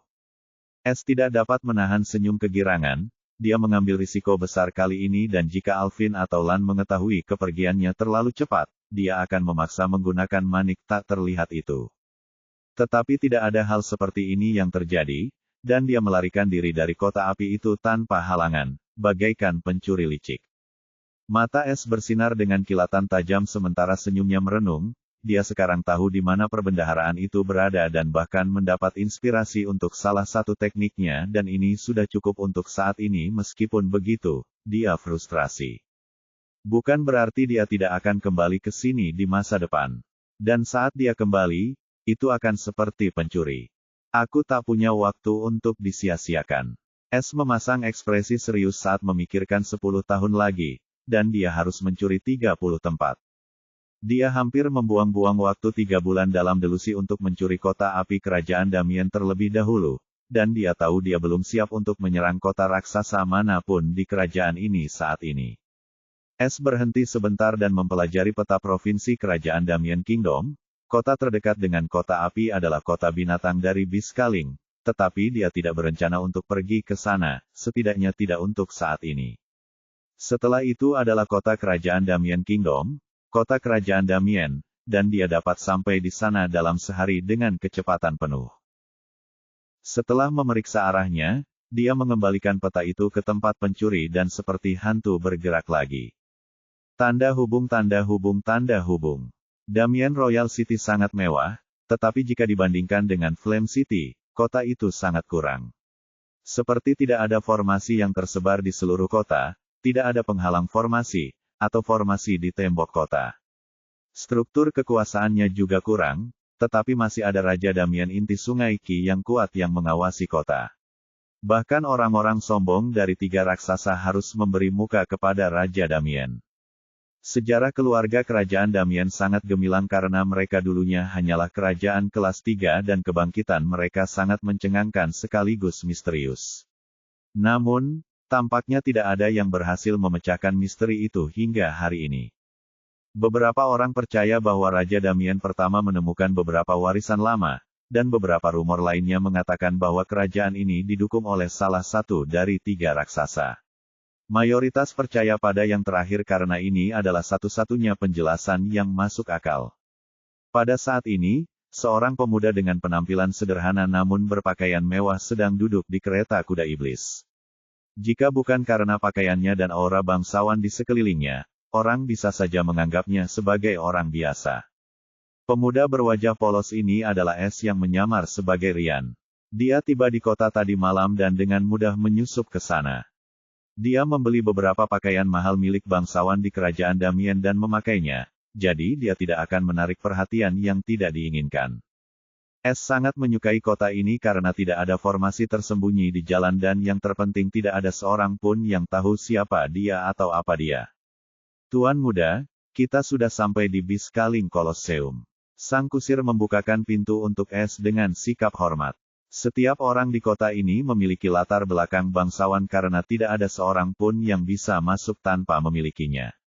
Itulah sebabnya orang-orang di sini berpikir 2 kali sebelum menyinggung seseorang dan tidak seorang pun bertindak tanpa mencari tahu latar belakangnya. Bahkan seorang pemuda yang tampak biasa saja bisa menjadi bangsawan dari sebuah kadipaten. Ini, simpan kembaliannya. S menyerahkan batu ki tingkat menengah kepada kusir dan turun dari kereta. Adapun alasannya dia ada di sini, adalah untuk meninggalkan kerajaan Damien dan cara tercepat adalah, melewati Biscaling Colosseum di kota Damien. Setelah meninggalkan kereta S langsung menuju ke ruang resepsi di Colosseum, karena struktur bangunannya sama dengan kerajaan, hanya saja jauh lebih megah dan indah. S membayar 200 batu ki tinggi untuk membeli tiket kursi di kategori binatang tercepat. Dia mendapatkannya dengan mudah karena tempat ini tidak seperti kerajaan besar ketiga dan tidak perlu ada lelang juga. Tujuannya adalah Leap Kingdom, peringkat ke-10 dan terlemah di Grand Kingdoms pertama. S memilih kerajaan ini karena banyak alasan, dan salah satunya adalah untuk menjadi lebih kuat. Bagaimana dia akan melakukannya, hanya dia yang tahu. Yang mengejutkan S, dia adalah penumpang terakhir dari kendaraan tercepat dalam kategori ini yang berarti dia tidak perlu menunggu seperti orang lain untuk perjalanan berikutnya. Kali ini tunggangan S adalah singa sayap merah berukuran besar 5 meter. Di sampingnya ada 5 orang lagi dengan jubah mewah yang berbeda. 3 di antaranya adalah wanita cantik berusia akhir 20-an dan 2 pria parubaya. Semuanya adalah kultivator dari alam dasar Ki Puncak. Ngomong-ngomong, S tidak menemukan satupun manusia di kota ini dan semua orang adalah kultivator, dan ini membuatnya terkejut. Dia agak mengerti mengapa kerajaan ini begitu kuat karena mereka tidak mengizinkan satupun manusia di kota ini, bahkan di provinsi ini. Penjinak binatang buas adalah seorang gadis anggun berusia awal 20-an, dan dia berada di alam Sungai Qi. Dia tidak menyapa siapapun atau bahkan membalas salam orang lain. Dia hanya menyuruh mereka untuk menaiki binatang buas, karena dia tidak ingin membuang-buang waktu. Hanya kultivasi es yang berada di ranah gerbang Qi, dan semua orang memandangnya dengan penghinaan tersembunyi dan sama sekali mengabaikannya. Dia sama sekali tidak mempermasalahkannya. Sebaliknya, dia sangat menghargainya, dia tidak ingin ada yang memperhatikannya. 10 hari lagi sebelum aku mencapai tujuanku, pikir Es sambil menatap langit keemasan yang cerah dan daratan yang kabur di bawahnya. Dia duduk di ujung paling ujung dari semua orang, dan tidak ada yang memperhatikannya. Dia mengambil sebuah buku tua dari tempat pencurinya dan mulai membacanya. Itu adalah buku Life Plexus yang dia curi, ambil dari Flame Library. Es tidak sempat menelitinya karena kejadian tak terduga itu terjadi terlalu cepat, dan ia bahkan harus melarikan diri dari tempat itu. Namun sekarang ia sendirian, dan memiliki waktu luang, ia tidak akan menyia-nyiakannya dengan berdiam diri. Dia membuka buku itu dan mulai mengamati diagram tubuh manusia dan titik akupuntur yang dijelaskan di halaman lain. Titik akupuntur adalah titik kehidupan di meridian dan masing-masing memiliki fungsi yang berbeda. Sebagian besar titik kehidupan tetap tersumbat seumur hidup di tubuh manusia, dan kita hanya dapat menggunakan 70% dari potensi penuh tubuh kita. S asyik membaca buku itu sambil mengingat dengan saksama lokasi pasti setiap titik kehidupan dan cara membuka atau menyegelnya. Meskipun itu hanya teori tentang seseorang, itu tetap cukup praktis. Orang yang menulis buku ini atau pemikiran SLK cukup mendalam karena ia dengan berani menulis bahwa efek tersebut tidak dapat dicapai hanya dengan ki bela diri maupun ki jiwa. Menurutnya jika seseorang dapat menemukan proses penggabungan dua ki, efek tersebut dapat tercapai. Tidak heran buku ini tidak dijaga. Orang-orang itu menganggapnya orang gila, dan bahkan jika mereka mempercayainya, mereka mungkin tidak berhasil. S berpikir, biar aku coba karena aku punya kedua ki, dan aku tidak akan membuang waktu lagi jika ini hanya teori orang gila. S melihat sekeliling dan masih tidak ada seorang pun yang memperhatikannya. Diam-diam dia membentuk benang jiwa di jari telunjuknya dan benang ki surgawi di jari tengahnya. Membentuk benang telah menjadi sifat keduanya sejak dia berlatih tanpa lelah untuk membuat rune. S mengendalikan dua ki dan ki hitam dan jingga membentuk benang dua warna. Keduanya digabungkan, tetapi tidak bercampur. S mengendalikan benang dua warna dan menciptakan segel kecil seukuran kacang polong. Setelah memeriksa sekali lagi bahwa tidak ada yang melihat, dia perlahan-lahan menembakkan segel itu ke pergelangan tangannya, tempat seharusnya ada life point. Dia tidak berpikir ki miliknya bisa menyakitinya, itu sebabnya dia menggunakannya pada dirinya sendiri terlebih dahulu, hanya untuk memeriksa kemungkinan adanya efek. Namun saat segel itu memasuki meridiannya, wajah S berubah pucat. Bab 198. S memasang wajah muram saat melihat tangan kirinya yang lumpuh total. Ia mencoba menggerakkannya, tetapi sayangnya, tangan itu tidak bisa digerakkan, tidak peduli seberapa kuat ia menggunakannya. Meskipun dia masih bisa merasakan tangannya, masalahnya adalah dia tidak bisa menggerakkannya, dan bahkan haki tidak lagi bersirkulasi di dalamnya, seolah-olah itu memotong saluran meridian tangannya. Berhasil. Mata S berbinar karena ketidakpastian. Sejujurnya, S tidak punya harapan besar agar hal ini berhasil, dan dia hanya mengambil buku itu karena kelihatannya menarik. Namun sekarang setelah metode ini berhasil, dia tidak tahu harus menanggapi apa. Terlebih lagi, S bukanlah seorang kultivator biasa dan jika metode ini berhasil padanya, maka ini berarti metode ini dapat berhasil pada siapapun. Tetapi mengapa tak seorang pun menelitinya sebelumnya? S merenung. Dia tidak mengerti mengapa buku semacam ini ditinggalkan begitu saja di tempat seperti perpustakaan api, dan mengapa buku ini tidak berada di suatu ruangan rahasia organisasi pil api. Yang tidak diketahui S adalah, sebelum dia, buku ini telah berpindah tangan berkali-kali, dan teori-teorinya yang mendalam menarik perhatian setiap orang. Namun, tidak ada yang pernah berhasil mendapatkannya, dan orang terakhir yang memiliki buku ini adalah seorang alkemis Azure. Alkemis itu menghabiskan banyak waktu untuk menelitinya dan bahkan berhasil menyuap seorang perajin rune untuk membantunya dalam penelitian, tetapi semua usahanya menemui kegagalan. Sayang sekali, orang itu bahkan tidak mengembalikan buku ini ke tempatnya di lantai 29. Dia menaruhnya di rak buku sembarangan karena dia merasa buku ini hanya membuang-buang waktu bagi orang lain. Begitulah buku ini sampai di tangan S setelah bertahun-tahun berdebu. Yang tidak terpikirkan oleh siapapun adalah bagaimana jika, ki yang dibutuhkan, baik jiwa maupun bela diri, berasal dari orang yang sama. Ki bersifat unik bagi setiap orang, dan itulah sebabnya tanda ki dan tanda jiwa ada. Setiap orang memiliki tanda ki atau tanda jiwa yang berbeda. Sekalipun pikiran ini muncul dalam benak siapapun, itu sama sekali mustahil untuk dicapai karena tidak ada seorang pun yang dapat mengolah kedua ki secara bersamaan. Namun, S tidak seperti yang lain, dia mengolah kedua ki sejak awal, dan dia satu-satunya yang bisa menggunakannya dengan cermat. Kini, S telah mencapai sesuatu yang bahkan pencipta buku ini, SLK, tidak mampu mencapainya dan ini bukan hal yang lucu. Kalau S menguasai semua hal di buku ini dia bisa dengan mudah membuat musuhnya tak berdaya dengan cara menghalangi poin nyawa mereka. Namun, ia masih harus menempuh jalan panjang karena buku ini hanyalah fantasi seseorang, dan perlu penelitian lebih lanjut. Seperti bagaimana ia akan membuka segel tangannya. S menenangkan hatinya yang antusias dan mencoba menggunakan ki kegelapan surgawi untuk melepaskan diri dari segel dua warna itu. Namun, tampaknya itu tidak berhasil sama sekali dan Hadki hanya menghancurkan sebagian kecil dari segel seukuran kacang polong itu. Kalau begini terus, aku harus menunggu 3 hari sebelum segel ini bisa benar-benar hancur. Setidaknya ini tidak permanen, pikir Es sambil terpesona. Ini adalah penemuan yang monumental, dan dia bahkan lebih serius lagi untuk meneliti teori-teori lain dalam buku ini. Es terus menggunakan Hadki untuk melarutkan segel tersebut sambil terus mempelajari buku lama. Tak seorang pun yang memperhatikannya, meski mereka meliriknya, mereka akan langsung kehilangan minat karena dia sedang memegang buku tua.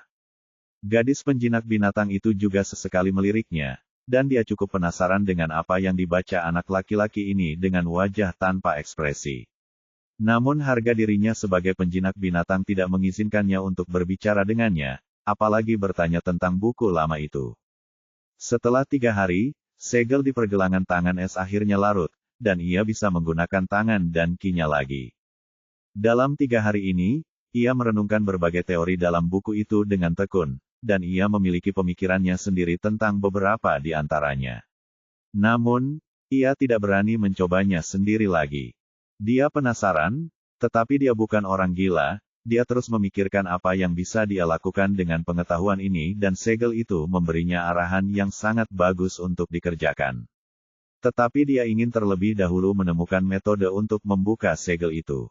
Es dapat mengatakan bahwa ki surgawinya dapat dengan mudah menghancurkan segel itu karena segel itu dibuat oleh ki jiwa surgawi dan ki bela diri surgawi. Namun apa yang akan terjadi jika dia memasang segel ini pada seorang kultivator biasa? Mereka tidak memiliki ki surgawi yang mungkin berarti mereka akan sama sekali tidak berdaya. Dia ingin mengendalikan ini dengan benar, dan dia memikirkan cara untuk mencapainya. Hari-hari berlalu dengan damai, kecepatan singa bersayap merah akhirnya menurun pada hari ini, dan ia turun dari langit. Es membuka matanya dan menatap kota besar di bawahnya. Itu adalah ibu kota kerajaan Leap. Singa bersayap merah akhirnya mendarat di dalam Biskaling Colosseum di Leap Royal City. Perjalanan berakhir saat semua orang berterima kasih kepada gadis penjinak binatang dan meninggalkan Colosseum. Es berjalan-jalan di kota yang mewah itu sambil berpikir keras. Tujuannya adalah menjadi lebih kuat dan cara tercepat adalah dengan mencuri atau meningkatkan kultivasinya dengan menemukan bola elemen. Yang terakhir adalah jalan yang lebih meyakinkan karena banyak pembatasan terhadapnya akan langsung terangkat. Masalahnya adalah bola unsur dan posisinya. Dia punya ide kemana harus mencari, tetapi masalahnya adalah apa selanjutnya. Bagaimana dia bisa mengalahkan penjaga bola yang mungkin lebih kuat dari yang sebelumnya. Dia tidak ingin menggunakan cara yang sama untuk menjalani hukuman surgawi sambil hampir mati dalam prosesnya. Dia juga tidak tahu bagaimana dia bisa bertahan hidup terakhir kali, tetapi dia tidak akan mempertaruhkan nyawanya hanya karena keberuntungan. Jadi, pertama-tama Es harus memastikan keberadaan bola ajaib itu dan kemudian mencari pembantu untuk menghadapi penjaga bola ajaib itu, dan dia pun punya rencana yang sangat matang dalam benaknya.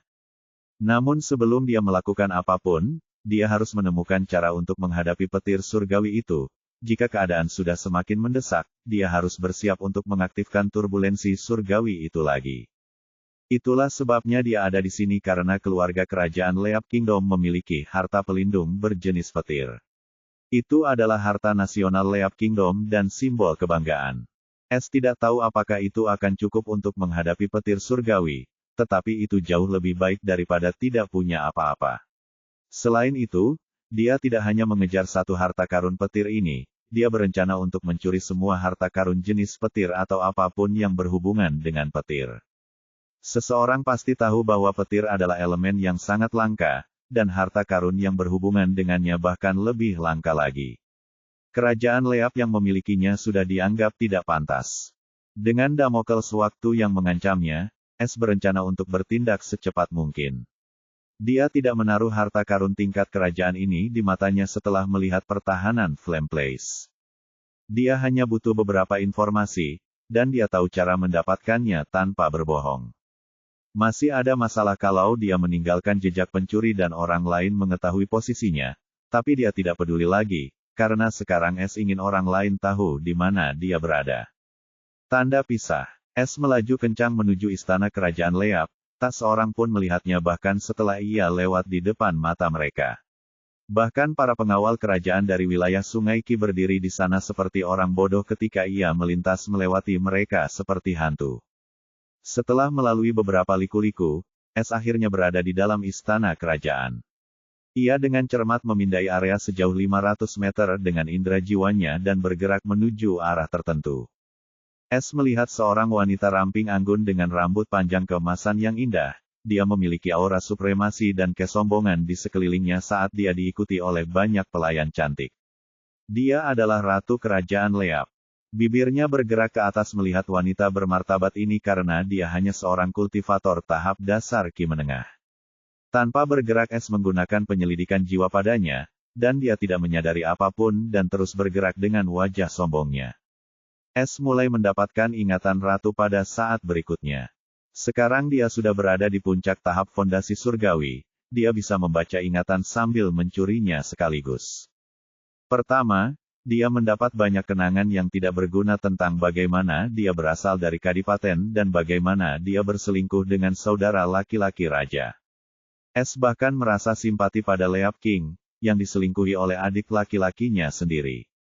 Namun, dia tidak terganggu oleh masalah kecil ini dan terus menggunakan penyelidikan jiwanya tanpa henti. Dia akhirnya mendapatkan apa yang diinginkannya, seperti struktur istana dan tempat perbendaharaan disembunyikan.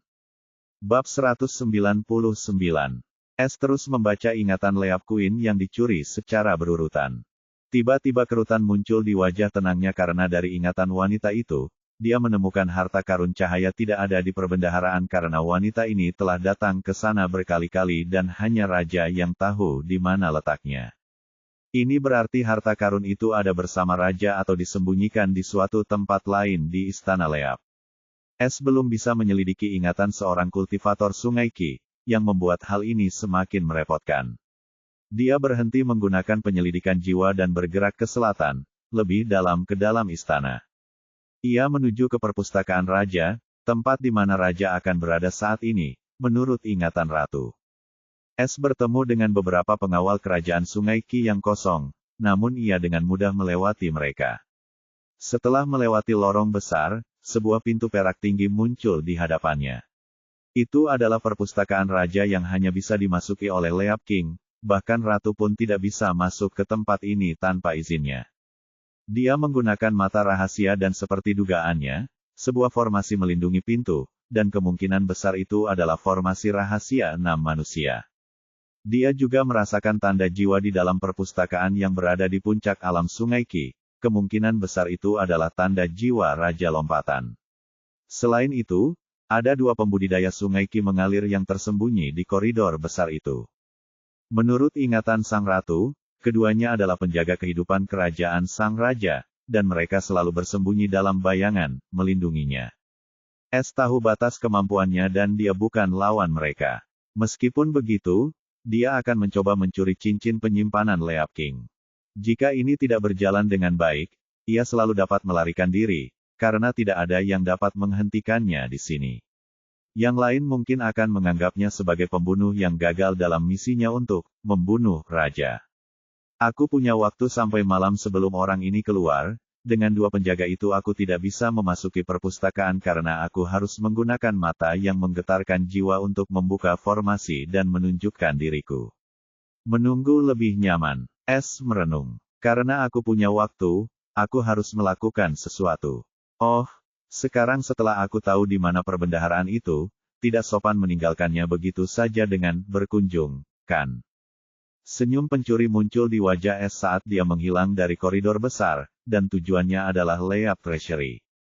Semua orang di istana tahu kalau perbendaharaan itu ada di suatu tempat di bawah tanah, tapi itu cuma tipuan dan perbendaharaan ini hanyalah perbendaharaan palsu untuk mengelabui orang lain. Harta karun yang sebenarnya disembunyikan di ruang singgasana, tepat di belakang singgasana emas, dengan susunan alarm yang tak terlihat melindunginya. Hanya raja dan ratu yang mengetahuinya. Pada saat ini, sosok berpakaian hitam dengan tudung muncul di belakang tahta. Itu adalah Es. Tanpa membuang waktu, ia menggunakan mata asli dan mata palsu dan menemukan susunan dan kekurangannya. Setelah menggunakan bentuk kedua dari tangan pembuka harta karun, kunci 2 jari, sebanyak 5 kali berturut-turut, susunan itu akhirnya terbuka, menampakkan pintu emas.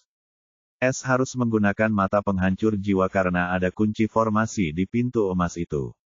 Setelah menemukan kekurangannya, ia menggunakan bentuk kelima, kunci pembuka kunci, dan pintu itu terbuka dengan bunyi klik. Di balik pintu itu ada ruang yang luas, dan ada banyak lampu warna-warni yang berkilauan. Ini adalah harta karun kerajaan lompatan, yang dapat bertahan selama bertahun-tahun.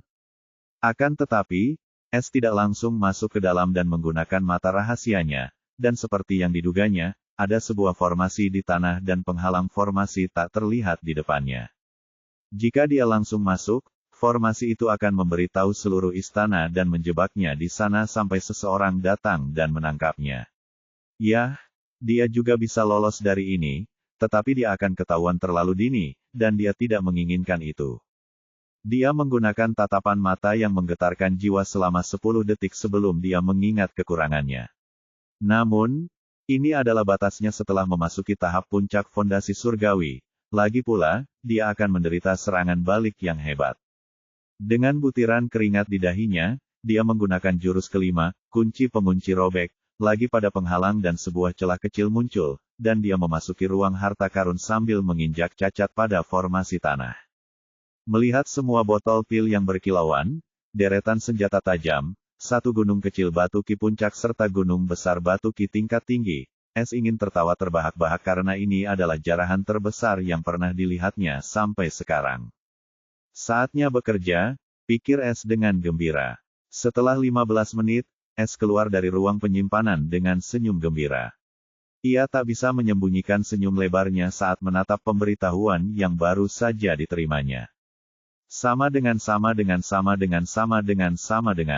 Tuan rumah telah mencuri harta karun senilai 74.000 TP. Satu pencurian tingkat menengah telah ditambahkan ke jumlah pencurian.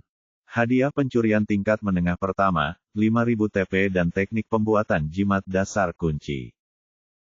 Tanda pisah. Poin pencuri, 109.000. Sama dengan. Sejujurnya, ini adalah pertama kalinya S mendapatkan hadiah dari sistem tanpa melakukan misi apapun, dan poin pencurinya juga melewati ambang 100.000 untuk pertama kalinya. Itulah sebabnya dia sangat gembira. Sistem? Apa ini jimat dasar dan kenapa terkunci? Apa kau mencoba menipuku dengan imbalan yang susah payah kuperoleh? S bertanya dengan nada tidak senang. Bagaimana mungkin seseorang tidak merasa tidak puas ketika mereka memperoleh hadiah cuma-cuma, tetapi kemudian ada orang lain yang menguncinya. Tuan rumah tidak mencapai tier 1 Heavenly Rune Crafter Rank, itulah sebabnya hadiahnya terkunci. Saat tuan rumah mencapai tier 1, hadiahnya akan terbuka secara alami. Jadi, benda ini berhubungan dengan pembuatan rune. S menimbang-nimbang dan tidak bertanya lebih jauh lagi, karena sekarang dia tahu dia akan mendapatkannya saat dia mencapai perajin rune tingkat 1. Panel pencuri. S membuka panel pencuri setelah waktu yang lama. Sama dengan. Panel pencuri. Pekerjaan tidak dapat diubah, pencuri. Nama pencuri, pencuri langit. Judul pencuri, murid kegelapan. Pangkat pencuri, pemula. Ketenaran pencuri, host dan simbol tinggi.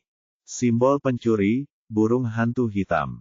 Simbol pemanggilan, terbuka di level popularitas, ketenaran. Misi pekerjaan, 0. Tanda pisah tanda hubung. Bagian hitungan pencurian. Pencurian tingkat rendah, 35. Pencurian tingkat menengah, 1. Pencurian tingkat tinggi, 0. Pencurian yang dibutuhkan untuk mencapai peringkat berikutnya, 500 pencurian tingkat rendah.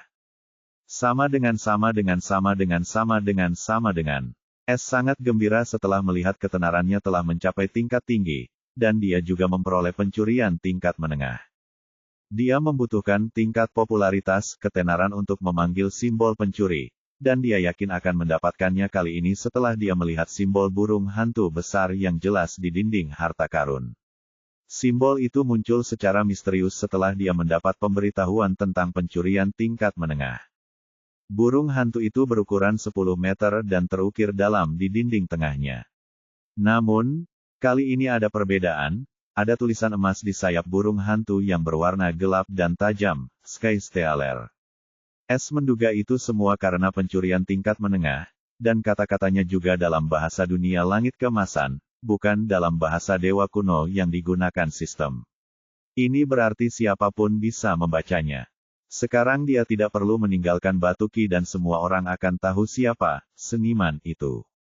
Setelah mengagumi simbol burung hantu yang hidup, S menutup pintu, dan susunan formasi langsung aktif. S meninggalkan ruang tahta dan menunggu target berikutnya, Leap King, untuk keluar. Tanda pisah. Sore harinya, pintu perak perpustakaan terbuka dan seorang pria setengah baya yang tampan dengan jubah merah raja keluar. Dia memiliki tubuh kekar setinggi 1,7 meter, dan dia memiliki wajah yang tenang namun puas diri. Matanya seperti elang yang cerdas. Dia tidak lain adalah Leap King. Leap King keluar dari perpustakaan dan pintu perak otomatis tertutup karena formasi itu. Tanpa menoleh ke belakang, Leap King berjalan keluar koridor. Tak seorang pun mengikutinya, namun Raja Lompatan tahu para pengawalnya sedang membuntutinya. Pada saat ini, seutas benang oranye transparan sehalus rambut, dengan cermat bergerak menuju tangan kanan Leap King di mana ia mengenakan cincin perak yang indah. Benang halus itu seakan-akan memiliki nyawanya sendiri, ia bergerak tanpa membuat Raja Lompatan waspada dan dengan lembut melilit cincin perak itu. Leap King tidak merasakan sesuatu yang salah saat ia terus bergerak tanpa mempedulikan sekelilingnya karena ia yakin dengan keamanan istananya. Lagi pula, siapa yang berani menyelinap ke dalam istana kerajaan kelas 1 di siang bolong? Bahkan, hantu mimpi buruk tidak membunuh siapapun di siang bolong. Sementara Leap King bergerak dengan angkuh, dia tidak menyadari cincin penyimpanan kesayangannya telah hilang dan tato burung hantu telah muncul di tempatnya. Di sudut koridor, S sedang mengamati panel notifikasi tak kasat mata dengan saksama sementara sebuah cincin perak berada di tangannya. Dia tidak berani menghapus tanda Ki karena itu akan memberitahu Leap King. Sama dengan. Tuan rumah telah mencuri harta karun senilai 43.900 TP. Satu pencurian tingkat rendah telah ditambahkan ke jumlah pencurian. Tanda pisah. Pencurian tingkat rendah, 36. Tanda pisah. Poin pencuri, 152.900. Sama dengan. S mengerutkan kening dan bertanya, sistem, apakah ada harta karun jenis petir di cincin ini?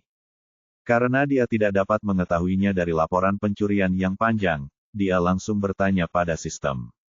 Ya, bab 200. Bibir S terangkat membentuk senyum gembira saat suara sistem berbunyi mengiyakan. Karena harta karun itu ada di tangannya, sekaranglah saatnya meninggalkan istana Leap, sebelum Raja Leap menyadari cincin penyimpanannya telah hilang dan tato burung hantu menggantikannya. Dalam beberapa menit, S sudah berada di luar istana, dan dia tidak berhenti di situ dan bergerak menuju gerbang kota.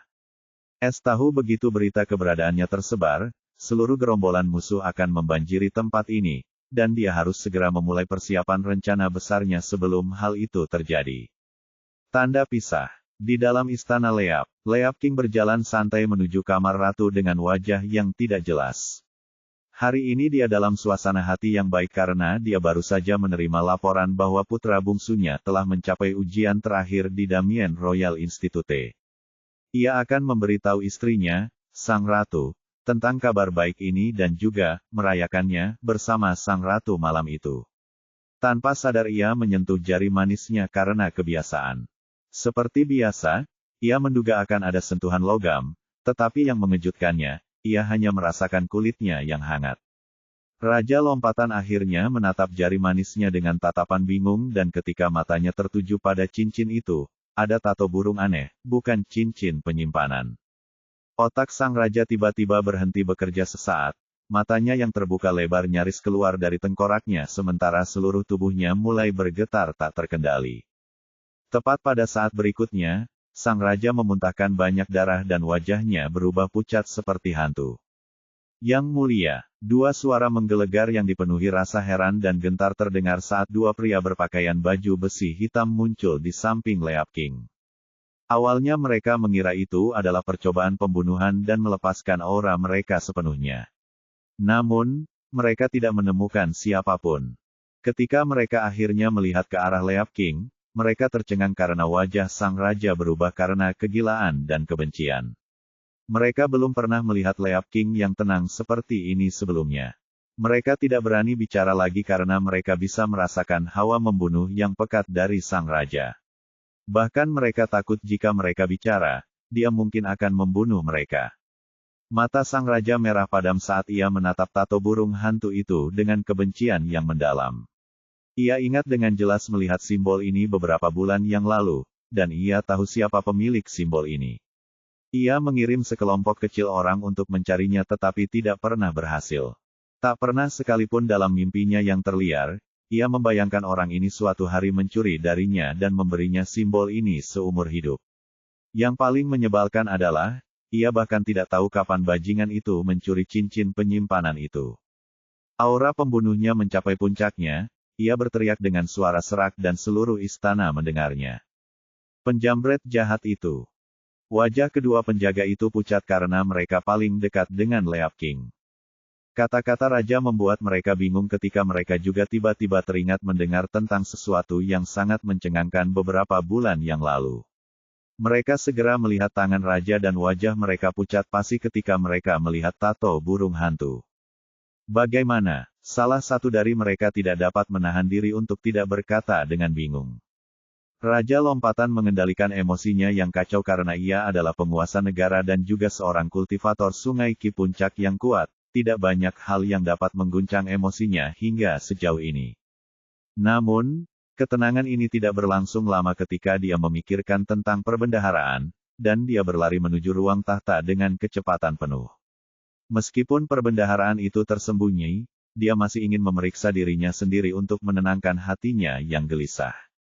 Sang raja akhirnya memasuki ruang singgasana sambil membalikkan tangannya untuk mengambil kunci formasi dari cincin penyimpanannya ketika dia dengan kesal teringat bahwa kunci itu telah hilang bersama cincin penyimpanannya. Ia hampir memuntahkan darah lagi, tetapi ia menenangkan diri karena ada kunci lain di tangan ratu. Ia berbalik untuk pergi ke kamar ratu dengan tergesa-gesa ketika langkahnya terhenti di tempat itu saat matanya mendarat di punggung singgasana emas. Ada tulisan indah yang tidak seharusnya ada di sana. Plus. Terima kasih atas hadiah-hadiah yang murah hati itu, saya menerima semuanya dengan senang hati, Yang Mulia. Karena saya telah menerima hadiah dari Yang Mulia, saya merasa malu untuk pergi tanpa memberikan sesuatu sebagai balasan. Aku memberimu hadiah berupa kebenaran, dan itu 100% benar, percaya atau tidak itu masalahmu. Yang benar adalah, istrimu tidur dengan saudaramu selama 19 tahun dan putra bungsumu juga, produk mereka, bukan milikmu. Masuk saja ke rumah saudaramu sebelum malam dan di kamar tidurnya, kau akan menemukan istrimu dan dia melakukan, kalau kau tahu maksudku, hehe. Subjek setiamu, pencuri langit. Sang Raja Lompatan akhirnya tidak tahan lagi dan memuntahkan 2 suap darah berturut-turut setelah membaca pesan tulus dari S. Dia sangat marah, dia tertawa seperti orang gila dengan wajah yang bengkok. Dia tahu perbendaharaan negara juga telah dibobol. Ratusan tahun harta yang ditampung telah hilang begitu pula harta nasional dalam 1 hari. Kenapa kami? Apa yang pernah kami lakukan padamu? Wajah pucat Leap King dipenuhi dengan keputusasaan, kebencian, dan kegilaan. Tanda pisah. Inilah awal badai tak terlupakan yang hendak diadukan sang pencuri langit di tanah-tanah tingkat menengah. Tanda pisah. Keesokan harinya, pagi itu cerah dan tenang seperti hari-hari biasanya, tetapi orang-orang tidak demikian karena 2 berita yang mengejutkan. Yang satu lebih mengejutkan daripada yang lain. Yang pertama adalah organisasi pil api yang diumumkan berselisih dengan organisasi hantu mimpi buruk. Alasannya tidak diketahui, tetapi pil api mengumumkan siapapun yang berurusan dengan hantu mimpi buruk akan menghadapi amukan mereka. Tidak seorang pun berani menganggap enteng peringatan ini karena mereka tahu apa artinya berselisih dengan organisasi api pil, pasokan pil dan senjata mereka akan diputus oleh mereka karena semua alkemis dan perajin berada di bawah panji mereka. Berita ini menjadi berita terbesar ketika berita lain yang lebih mengejutkan muncul. Seluruh wilayah tingkat menengah berguncang karenanya. Berita ini tentang pencuri terkenal, Skystealer yang muncul lagi, dan kali ini dia melakukan sesuatu yang tak terbayangkan. Skystealer mencuri seluruh istana kerajaan Leap dan mencuri cincin penyimpanan Raja Leap tepat di bawah hidungnya. Pertama, tak seorang pun mempercayai hal ini karena ini adalah kerajaan tingkat 1, bukan kerajaan tingkat 3 seperti kerajaan regal, tetapi ketika Leap King secara terbuka mengonfirmasi klaim ini, semua orang berseru dan banyak orang mulai merasa tidak nyaman. Sebab jika pencuri itu dapat mencuri dari kerajaan kelas 1 dan melarikan diri tepat di bawah seorang kultivator alam Sungai Ki Puncak, ini berarti ia juga dapat merampok mereka, dan mereka bahkan tidak akan tahu sampai semuanya terlambat, sama seperti Leap King. Raja Lompatan juga bermaksud mengadakan pertemuan persatuan antara 10 kerajaan tingkat 1 untuk memburu pencuri langit sebelum ia menargetkan mereka, dan tanggapan yang diterima sangat mengejutkan. Setiap kerajaan kelas 1 setuju, bahkan kerajaan Damien, dalam waktu 3 hari dan pertemuan ini akan diadakan di Leaves Place dalam seminggu. Leap King juga melakukan sesuatu yang sangat mengejutkan pada hari dia merencanakan pertemuan itu. Dia mengeksekusi istrinya, ratu, dan adik laki-lakinya. Lebih jauh lagi, ini bukanlah akhir dari semuanya. Leap King juga membasmi seluruh klan ratu dan tidak mengakui putra bungsunya. Tidak seorang pun tahu alasan di balik kegilaan ini, tetapi semua orang mengira bahwa Leap King sudah gila, dan dia tidak lagi cocok untuk memerintah. Namun pendapat semua orang berubah ketika berita bocor dari Leap Palace. Dikatakan bahwa adik laki-laki ratu dan raja ditemukan melakukan perzinahan oleh raja dan anak bungsunya juga bukan anaknya dan lahir dari adik laki-laki raja. Semua orang setelah itu berpikir bahwa tindakan raja sangat masuk akal, dan tidak ada seorang pun yang menganggapnya gila lagi. Bahkan dengan semua berita mengejutkan ini, kemunculan Skystealer mengambil alih perhatian, dan ia menjadi semakin misterius di mata orang lain. Meskipun demikian, keberadaan pencuri itu terungkap, dan dia kini berada di tanah kelas 1, dan dia tampaknya tidak takut pada siapapun. Ada yang menjulukinya sebagai orang yang bejat, ada yang menjulukinya sebagai seorang pembebas, bahkan ada yang menjulukinya sebagai seorang hakim karena ia hanya mencuri dari mereka yang berkuasa, namun orang-orang tersebut jumlahnya sangat sedikit, dan kebanyakan dari mereka berasal dari golongan sosial terbawah. Banyak anak muda yang malang atau mereka yang diperlakukan tidak adil oleh sistem mencoba meniru pencuri langit, tetapi mereka tidak memiliki keterampilan dan tertangkap oleh para penjaga. Mereka yang berhasil meninggalkan jejak dan menemui nasib yang lebih buruk daripada kematian. Mereka yang menduduki posisi tinggi segera menyembunyikan insiden kecil ini. Namun, sekarang semua orang yang berkuasa tahu jika tidak seorang pun menghentikan pencuri langit, konsekuensinya akan sangat berbahaya dan tak terbayangkan.